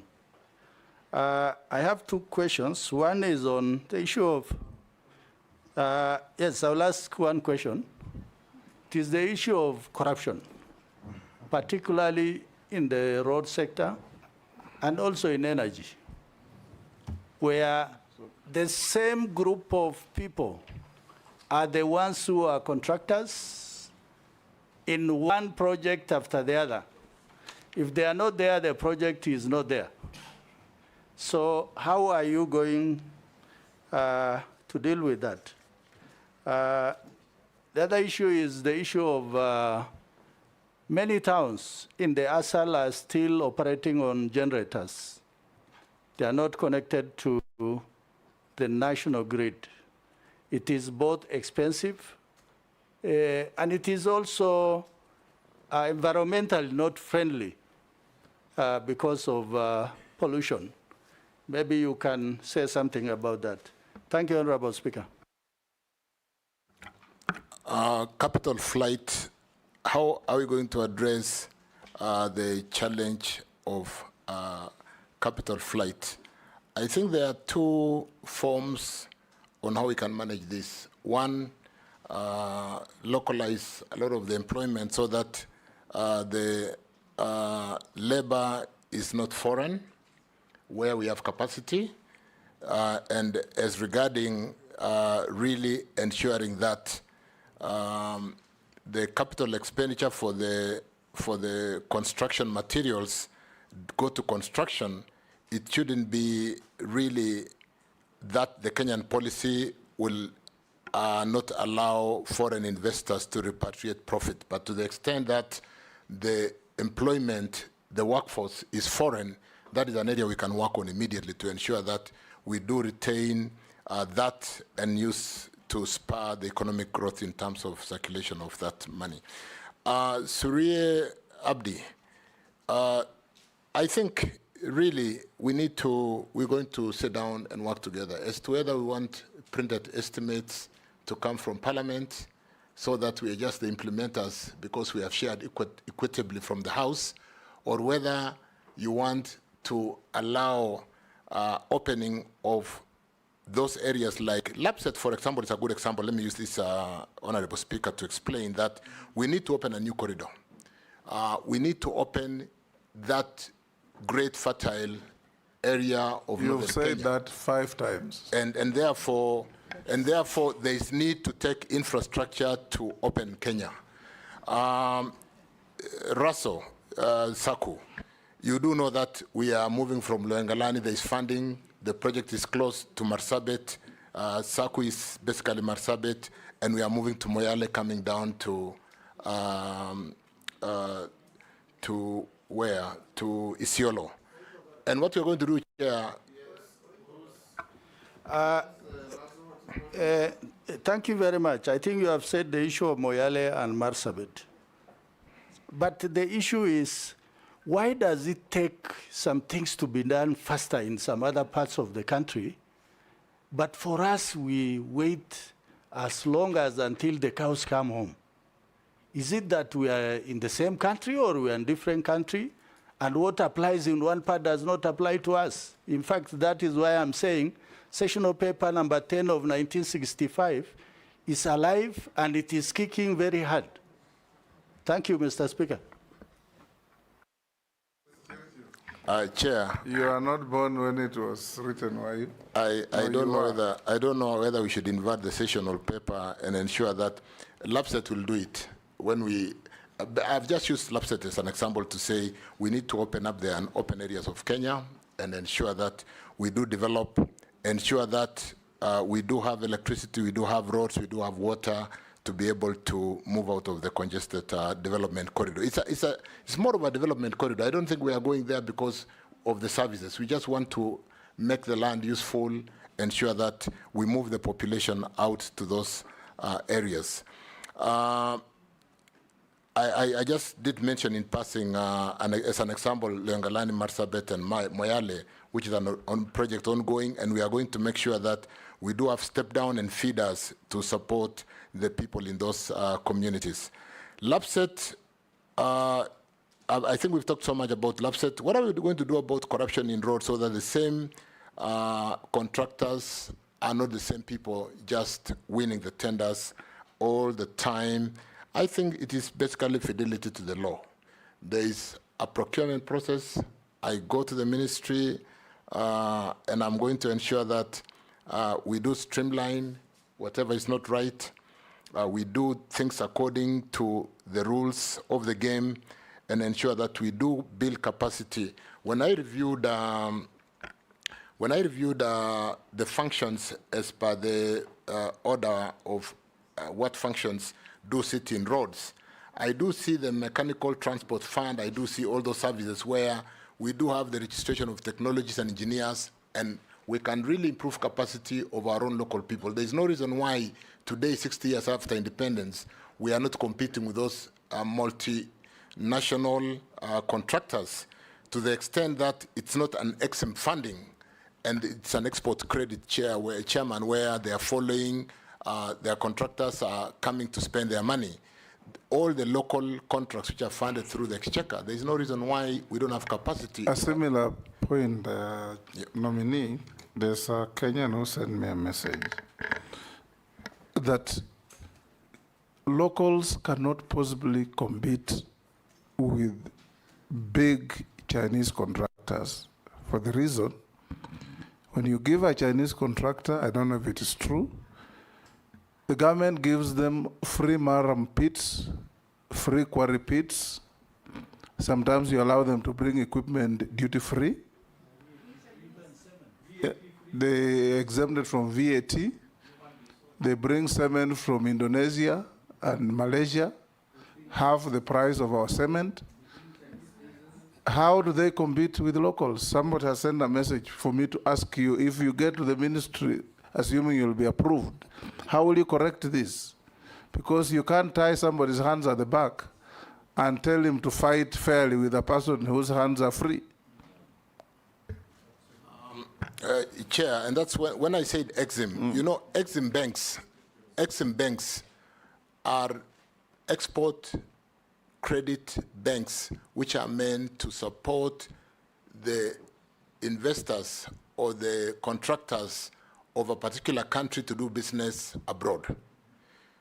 So that really we are competing with a supported competitor where the EXIM facility do give them that competitive advantage in terms of, because the purpose of an EXIM is to export services, to export capital, but follow and employ that capital using their own personnel. That's why when we get a facility from Japan, it's more of the Japanese who do the job. When we get a support from China, it's more of the Chinese who follow that money. We need to sit down together and look at how do we ensure then that the local contracts which are funded by the Kenya government are not exported to support the foreign capitals. So it's something that we must be deliberate. We must be deliberate about that. Thank you, Chairman. Thank you very much, Speaker. Thank you very much, nominee. I've listened to you, but I just want to ask you a more of a constitutional requirement. Kera, Kura, Kena came into play before the Constitution 2010. Then after Constitution 2010, we got the devolved governments, whereby the total confusion kicked in. As this House, if approves you, I want to hear what national are you going to use? Are you going to continue doing the same, or we are going to go back to the drawing board to establish a roads authority which caters for equal distribution of roads, whereby, if you look at right now, Mr. Davis, after the current rains, even the existing roads have extremely been damaged. And I know very well, you talk to Kera, you talk to Kura, you talk to county governments, you talk to Kena, no budget to redo those roads. Not even, we are crying for new ones. The existing ones, which can spur this economy by transportation of goods, there is a problem. I want just to hear from you as the new CS once approved. What is your vision on this lacuna of the Constitution? Go ahead, Davis. Speaker, I think Stephen makes a profound point, because I look at Kenya Road Boards Act 1999, I look at Kena 2007, I look at KERA 2007. So the legislation was done before the new constitution. We need in line to harmonize and ensure that the articles, or rather the law is in line with the constitution. But more importantly, Chair, again in the same question from Mule, is that we raised about 70, last year or the current year, we raised 79.9 billion on the road maintenance levy. And we do see fairly well-maintained highway courtesy of this road maintenance levy. There should be no reason why the Kera portion or the Kura portion for the urban, as much as it is supporting the national highways to maintain good infrastructure, does not cover all the areas of Kenya equitably, to the extent that a road is classified, it belongs to that class. There is, again, reclassification is another thing we need to talk to. But certainly, with the funding in road maintenance, we'll need to sit down together and ensure that we are able to maintain all our roads. I think the support from the road maintenance levy, to me, seems to be fairly good. And to the extent that it seems to just be a distribution challenge, and we'll need to sit down and work together on that. Thank you. Naisula. Thank you, Chairman. I just want to put it to the nominee that in case he's approved, the docket that he's going to, Kenyans perceive it to be very lucrative. I don't know why, but that is the feeling out there. And one thing is that Kenyans, we have an insatiable appetite for kickbacks, you know, in most of the things. And I'm aware that in the last regime, we lost Qatar making JKIA their hub to Rwanda. And most of the time, the people who come to our country wanting to invest here, they say it is because of kickbacks. You're saying we lost it because of kickbacks? I'm saying because Qatar. I'm saying because the allegations that mostly when investors want to come to Kenya, we ask them for crazy kickbacks. And people then leave the country, they go to countries like Ethiopia, to Rwanda, and if they invested here, I am reliably informed that they were going to do for us another, the second terminal. We would, you know, so instead of the kickback, we would have gotten investment. They would have helped us with infrastructure of even the existing one. I want to just ask. Chair, on a point of order, you know, we're also getting information that we didn't know. Honorable Lesuda said in the last regime, did she mean the outgoing cabinet secretary who the honorable... No, the previous... That is not a regime. I thought she meant the regime in the ministry.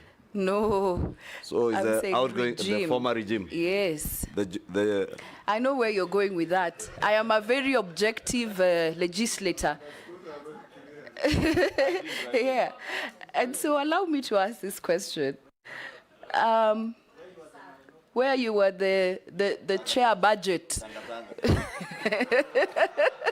Anyway, let me carry on. And so, in case you find yourself in this office, and we have people, for example, like Emirates, we have people like Etihad, or others who would want to come with the same offer to our country. I would like to get your view on what you think of such partnerships, which for me I think would be beneficial to our country.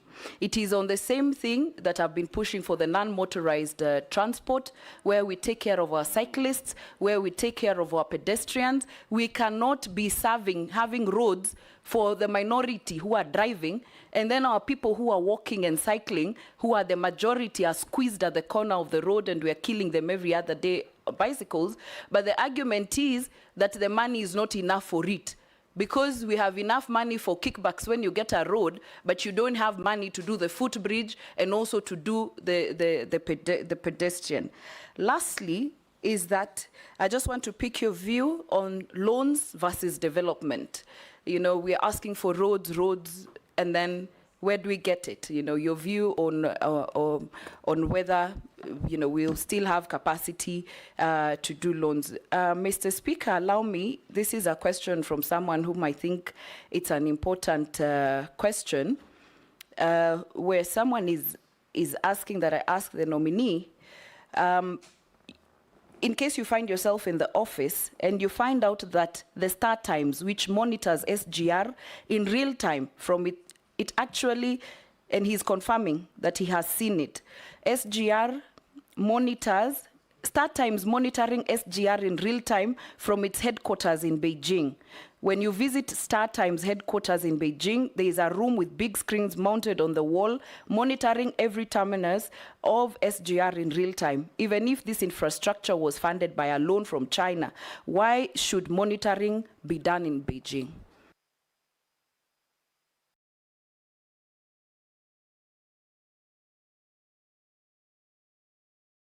I thank you, Speaker. I think mine will be in the form of a comment.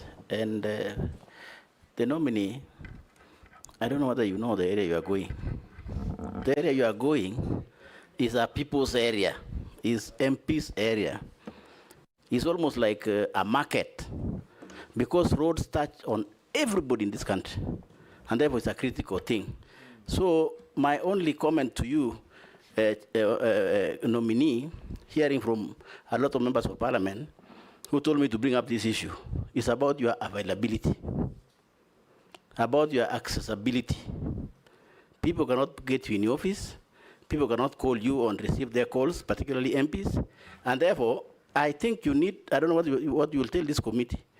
If you are approved to become a CS, please go and work on that part of your skill so that you can be able to be accessible to as many leaders as possible. Thank you, Chair. That comment, which I hope the nominee, if favored, will take into account. Gikaria, the last one. Thank you, Chair. Chairman, sorry.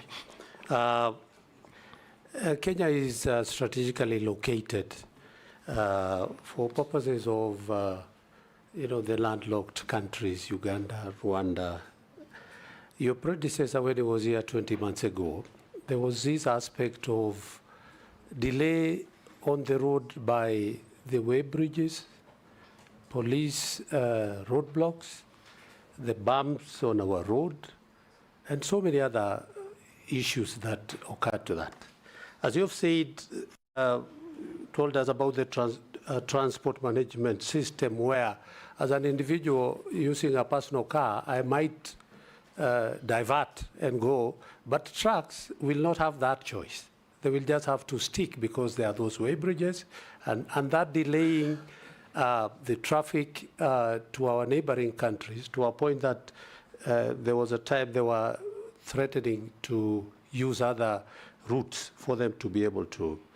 In line of that, maybe what policy have you put in place even to address the first phase of addressing the great North Road, that we were going to have a dual carriage from Rironi all the way to Mau Summit, and then thereafter onwards all the way to Busia. So maybe, by that time, the minister had indicated that the dual carriage would be starting I think, in a year ago, but it has not started. Secondly, the economic survey of 2024. In 2023, the road carnage accidents, 9,960 accidents, 4,324 lives lost, 10,762 serious injuries, 7,799 minor injuries. What policy are you going to bring in to address the road carnage and road accident in the country? Thank you, Chairman. Thank you. Davis? Thank you, Speaker. Let me start with Naisola's lucrative nature.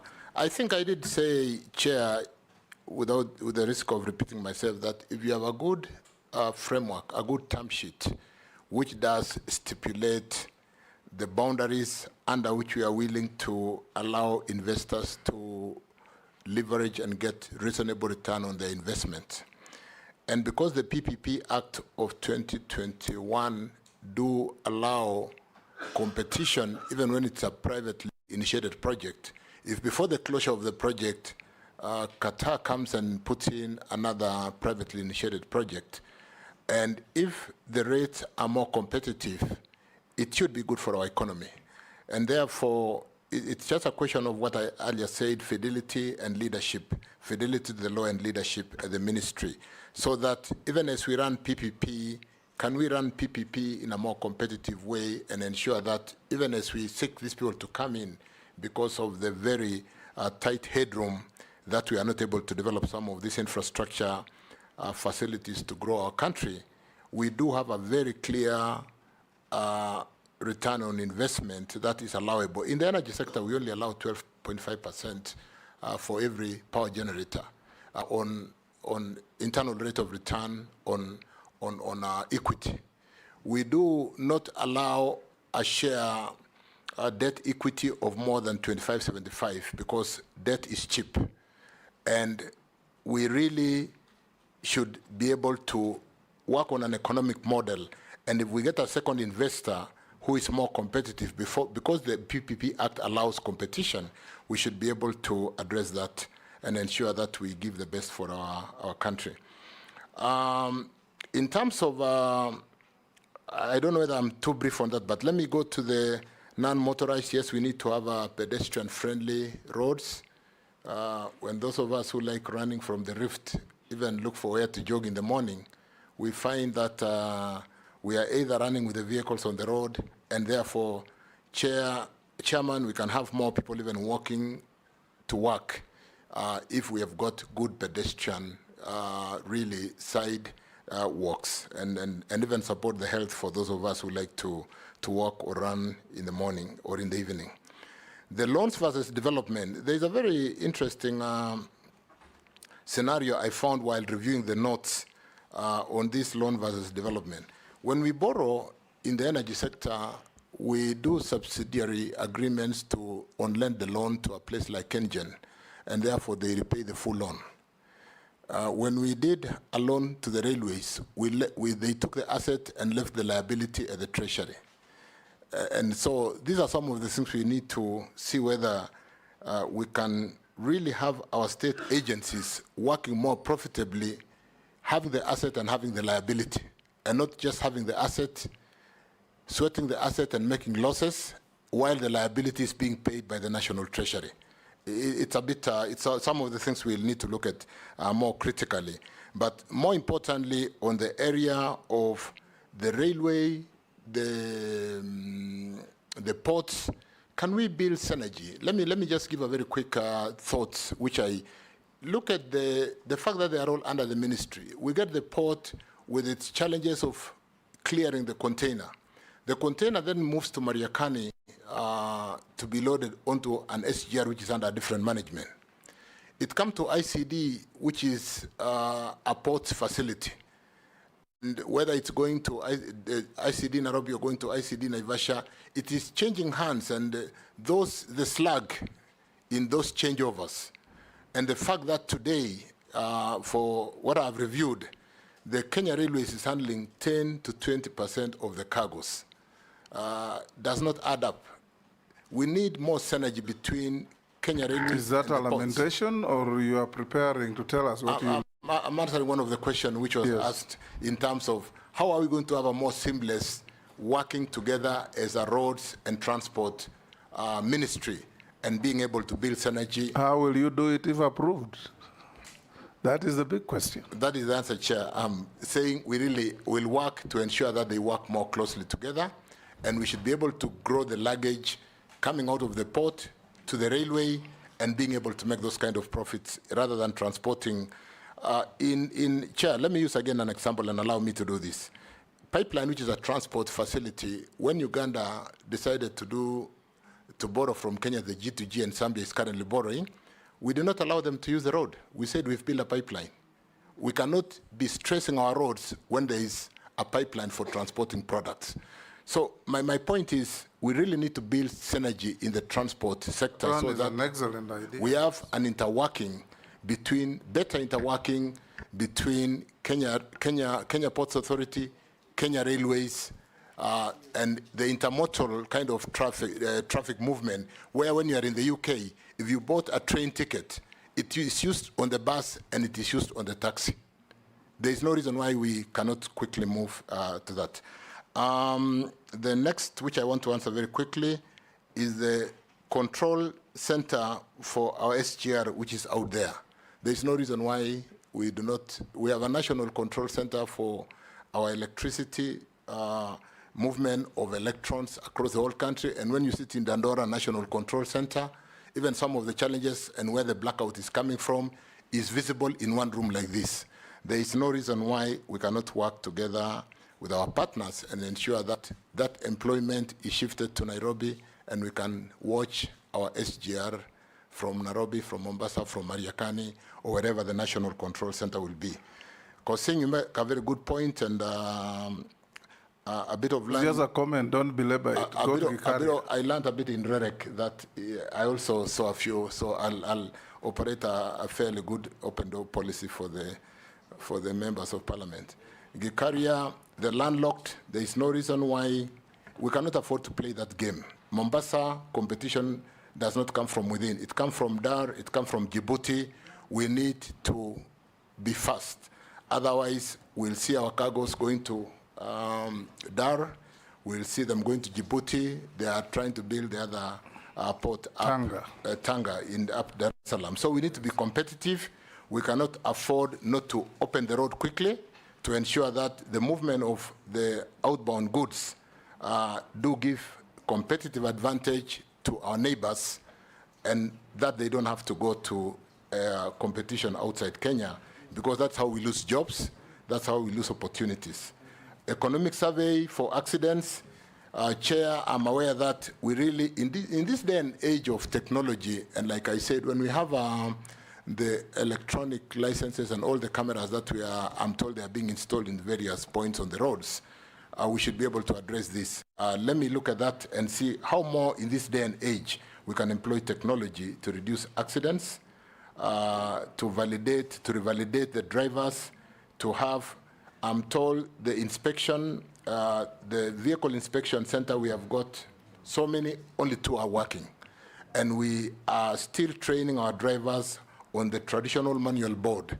There is so much room for improvement. We cannot afford to be losing lives in this day and age through careless road accidents, which we can monitor and bring and reduce that mortality significantly. Thank you, Chairman. Chair, the Rironi Mau Summit Road, do carriage? I've also answered that, Chairman, because Rironi Mau Summit is one exit into that is the road that Junet asked. Into Uganda? And it was absolutely. Nominee, a few people have asked me to put the following to you. Tanzania is doing an electric SGR. If you are confirmed, will you speed up the extension of the SGR from where it is to Malaba, Kampala, arriving ahead of Tanzania so that you secure your cargo through Mombasa? Number 2, Kenyan from, I believe, Meru region. Will you consider upgrading the Nithi Killer Bridge so that you avoid accidents. Another one says, will you build toilets along highways to stop Kenyans from defecating in our trees and forests? Another one says, were you involved in the saga of the oil tanker concerning Jerry? Another one says, what affirmative action will you do for local contractors? And will you enforce the law on local content in contracts with foreigners?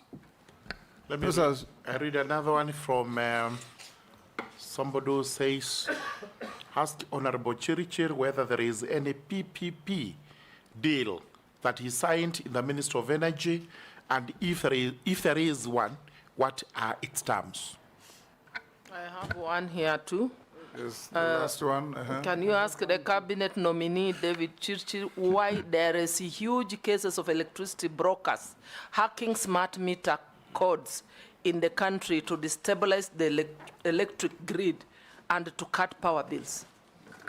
Mr. Speaker, one person has sent me, Ministry of Transport gives PSC requirements for engineers, hence they only advertise engineers registered by EBK, and they don't include KETRAB, which is Kenya Technology Registration Board, who are graduates in Bachelor of Technology in Civil Engineering. What will he do about that? Take 5 minutes to respond to those. Chair, maybe he could also respond to one. Yes. The one for the toilets, I also got it. What he will do to deal with, he's asking, ask CS Chirchir. The first one was on Kera, on the stalled contracts that you answered. How is he going to avoid loss of public funds that is paid to contractors as interest accrued as a result of delayed payments of IPCs? One more, Mr. Speaker. This one of toilets is very serious. This one says, as the CS, both LAPSET to Uhuru government have allocated 10 billion out of the 18 billion meant for Lamu Garissa section. The Kenya Kwanza government has so far allocated only 35 million for the last 3 financial years. Right? We have one more nominee to come, and it's 5:45. SGR, we have a development fund called Railway Development Fund, which collects about 36 billion annually. This is an area where we need to quickly look at how to secure that fund so that we don't use for some maintenance or some small developments, and therefore be able to, with 36 billion revenue, which by law is designated for development, we can borrow against it and be able to support the Naivasha, Kisumu, Malaba very quickly. And I'm aware that Uganda are trying to really work with us so that we can get more goods and even support the kind of cargo, the volume cargo, and make Kenya Railways more profitable. So that's an area which, like you said, with competition coming from outside Kenya, we need to quickly work on that, Speaker. Nithi Killer Bridge, I honestly thought it had been done, so it will be on the priority list. It cannot be called a killer bridge. It's not a good name. The toilets along the highway is very progressive. I don't think it's expensive to locate toilets in between towns. And like you said, it's something we can look at. It's not an expensive investment on our major highways. And therefore, you see the modern petrol stations in Total, Shell, Rubis, having very nice modern toilets. We can be able to support that investment and ensure that on our highways we do have very good facilities for people to. It could be nice in terms of even people stopping and stop driving under pressure and causing accidents. It could actually reduce accidents by certain levels. Njeri oil deal was disposed in court. It was a very interesting case of somebody making a claim on a cargo that left Saudi Aramco, and that went to court chair. Nobody had involvement in Kenya. It was just some fraudster who wanted to be smart, because I think all the papers were just photocopied, and we did support the investigation and close the case, because it was really presenting a very bad picture under the G2G, and it was bound to interfere with the supply of oil products into Kenya if we didn't work hard together to close that issue. Affirmative action on our local contractors is something I've talked to. It is a very topical issue. It's something, it's coming from outside, it's coming from within here. We need to work on that and ensure that our local contractors are supported and there is no capital flight, because we should be employing our local Kenyans. The law on local content is something that really, with the clinker industry really working on the kind of duties that we have levied on imported clinker, we should be able to use more of our cement. It is very popular. We are getting more of investment. Industry could easily be growing from 7% GDP to a higher number if we support the local content. It can support our industry and goes further to answering the question of employment of our Kenyans. PPP on energy signed. Let me say, PPP on energy, I would actually dare say all IPPs are PPP. They are. Only that the law came much later.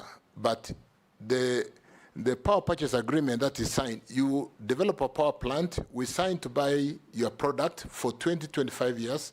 We give you a letter of support. We give you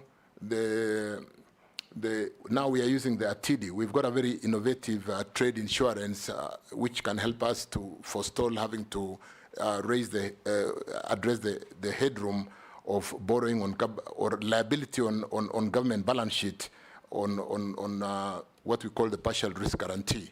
So we are now using the ATIDI, Africa Trade Insurance Facility, and therefore, yes, there are many PPPs in energy. We have a very clear framework under EPRA, like I said, a term sheet, which dictates what is allowable to be able to have the tariffs right. There's a long waiting list of power generators. There's a long waiting list of people who want to build transmission networks. And unless we get the correct return on investment in line with our term sheets as developed by EPRA, it would be expensive to the economy. So we are working on that. Yes, we have a number of them, but there are none signed lately. You do know, Chairman, that Parliament did put a moratorium on power generation. And we're beginning to have a concern on whether we will not be load shedding by 2027, because I said we're currently developing power for 2027, 2028. And with a moratorium sitting in Parliament, we could be looking at a load shedding unless we work together. So that's just a side comment. Interest on delays.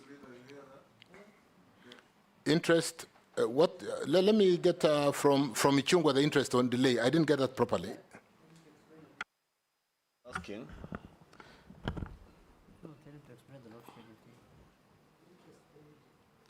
You're asking what you are doing to, these SMSs are too many. How are you going to avoid loss of public funds that is paid to contractors as interest accrued as a result of delayed payment of IPCs? Thank you, but because I realized I skipped one on the PSC registration of engineers who are employed as technologists, I want to assure members that in numbers, KenGen, Ketraco, Kenya Power employs a lot of technologies. I would really need to check if I was still the minister today, but I will put it in my handover notes to my colleague if it's confirmed, to ensure that we clarify that area of the Kenya technologies, because there's a registration board for the technologies, and there is no reason why it is not the engineers who really do the conductors and who build the network. It is these technologies. It is for transport, this one. It is for transport. So it's an area where I will basically follow up and check and confirm that we don't have any bias. The interest on loans is something we've really prosecuted, and I want to, without really disregarding that question, confirm that we did say the bending bills of 166 is made up of about 97 billion in principal and 60 billion in interest. It is in our interest, Chair, to ensure that we very quickly address the payment of these bending bills and put in a mechanism to ensure that the bending bills challenge, particularly for these ongoing projects, is addressed so that we do not have to pay that kind of money. And I agree it is a loss to the economy having to pay. By the time we finish building those roads, this is part of the cost, and the road moves from 200, 300 million because of interest and penalties on delayed payments. LAPSET, Russell, what was the question on LAPSET? During the Kibaki government, it was 10 billion. Then they reduced from 18 to 10 billion. But now, over the last 2 financial years, there's only been 35 million. I think LAPSET framework was meant to be a PPP corridor, as it were, and we did 3 parts where we invested that money to do the 3 parts which are ready. And that's why, Speaker, I said we need to work together to see how to utilize those 3 ports which are complete. We did path of fertilizer which came into the country. We have used it to ship the animals out of the country. We'll need to very quickly spend time marketing the LAPSET corridor. We need, when I talk to the field development plan for the pipeline, it will be following the LAPSET corridor. If we are able to close this field development plan and get the pipeline running along the corridor, we'll need the power lines for hitting the pipeline to run along. We'll need to... Mr. Speaker, I really want Mr. Chirchir, you confirm, is LAPSET a PPP or it was a Kenya government project that was co-joined with Southern Sudan and Ethiopia?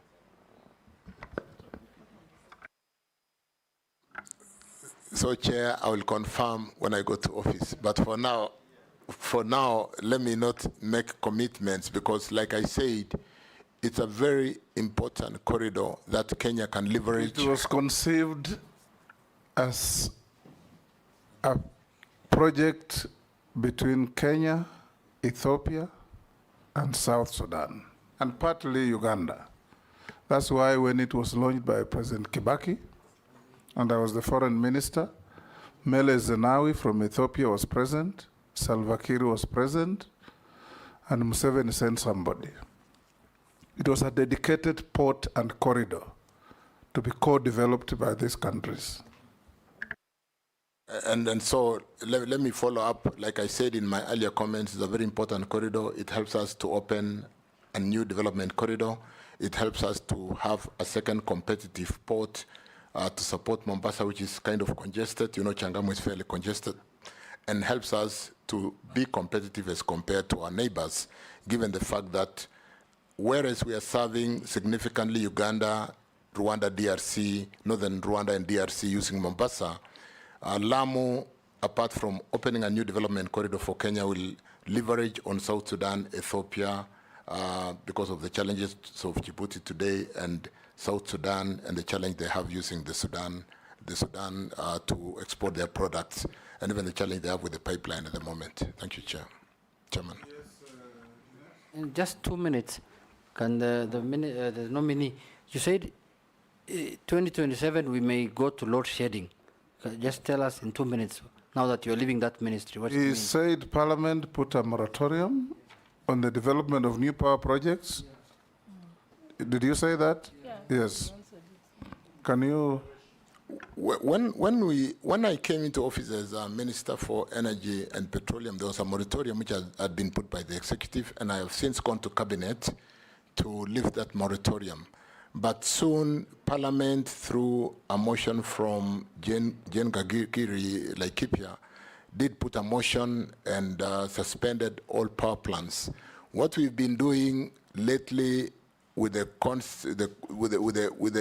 knowledge that KenGen is fully government, is working on bringing projects to financial close. We really need Parliament to help us, and maybe we need to spend more time with the majority leader to see how we can address whatever challenge there was. Have we addressed it? And therefore, the moratorium should be lifted so that we can license. And then, Chair, like I said, there's been, from the challenge of the year 2000 when there was a major drought and we brought most of the expensive generators, most of them are expiring, and I've talked to the three where we are not renewing the request they have made because of the challenge of cost. But more importantly, we need to bring more geothermal, You already said we need to that. bring solar, and we need to bring more wind at very competitive price to really give advantage to this economy. Thank you, Chair. Thank you, Nominee. We're coming to an end. Let me ask you only one question. Assuming that LAPSSET does not take off, we have invested heavily in Lamu.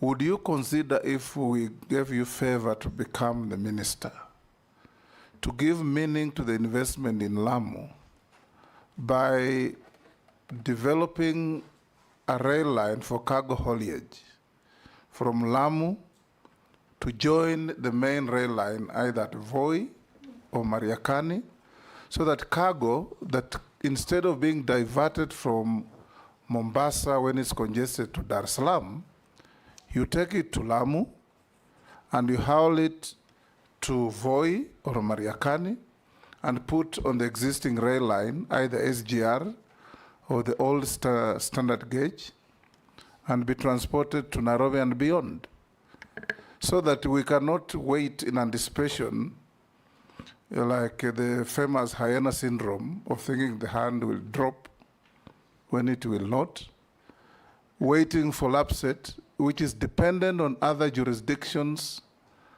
and other countries. We can still make Lamu work with the least cost development in the manner that I'm proposing to you. What do you think? That's a great idea, Chairman, in terms of leveraging on the investment of the ground in Lamu already.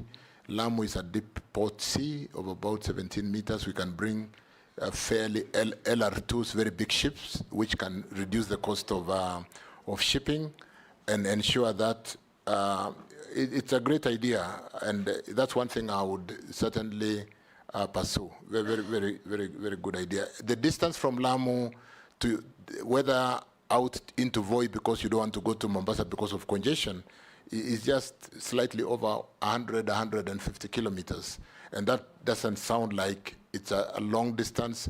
In terms of way lift, there will be no heavy way lifts. You'll be passing through the way park. lift is not a challenge. Yes. We come towards the end. Davis, I ask you a few mundane questions that are nonetheless very important. Have you ever been adversely mentioned in any integrity-related report? You already said your name was dropped in Parliament on the infamous list of shame, and it ended and you went back to office. Do you hold any leadership position in any political party? No, Chair, I don't. What is your net worth? My net worth, I'll need to confirm from, I think 500. There's a small addition from what I was worth last time when I came to, let me check the exact figure on my notes as I take the next question. Yes. Check, so you check the next question. We have checked your documents against what we have. We find them correct, except you'll have to look at your year of birth. One of the documents says you are born on 30th September 1959. Another one says you are born on 30th September 1960. The correct date is 1959. So you should. It's just the way I think some of. Just look at your documents. Absolutely, it is. Underline. It's not. It's not fatal, but it's important. I'll do that. I'll do that, Chairman.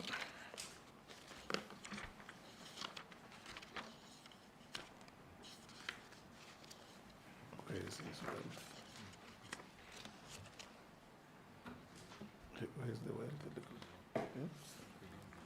Net worth.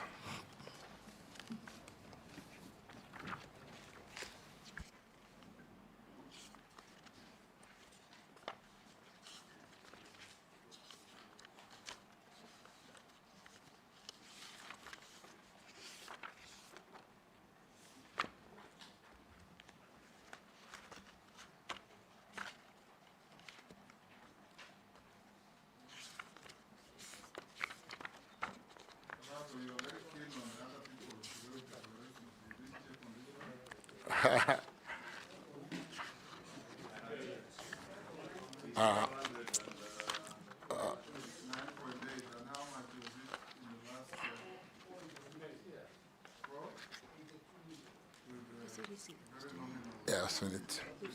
I've seen it, Chair. It is 509,800,000.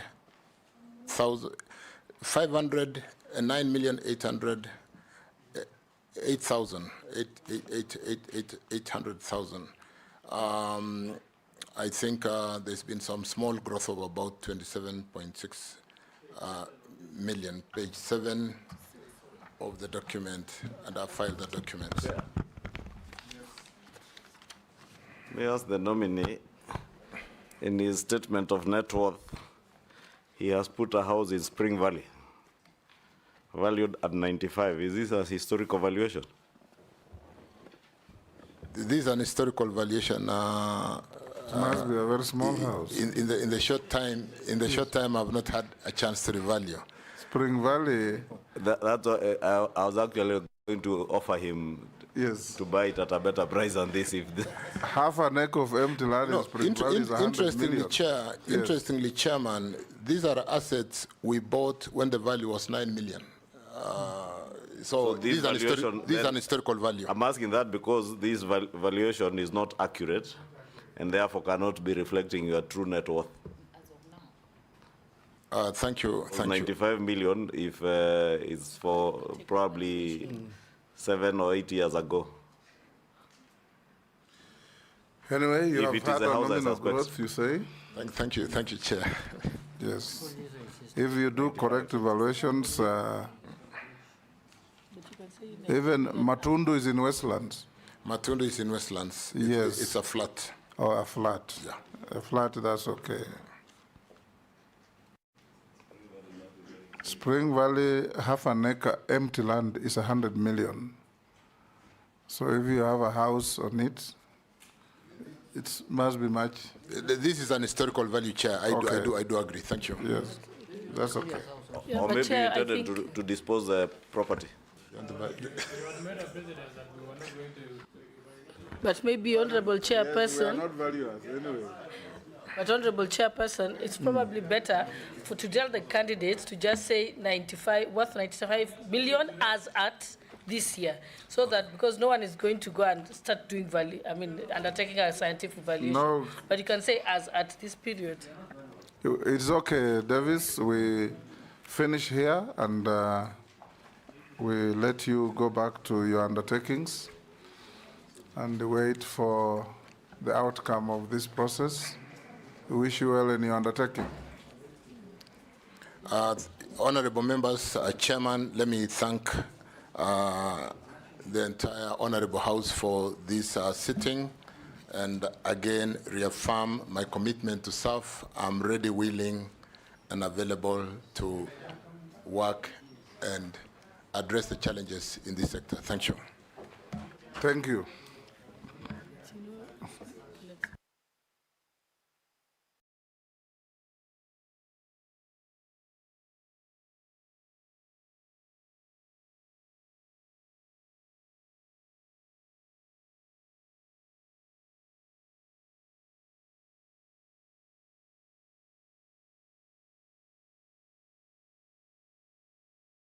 Members, we have one more to go. 5-minute break. Do a 5 minutes break. Then we start, order members. We start at 6:15 and stop at 7:30. So Those of you with preambles before questions, you are put on notice.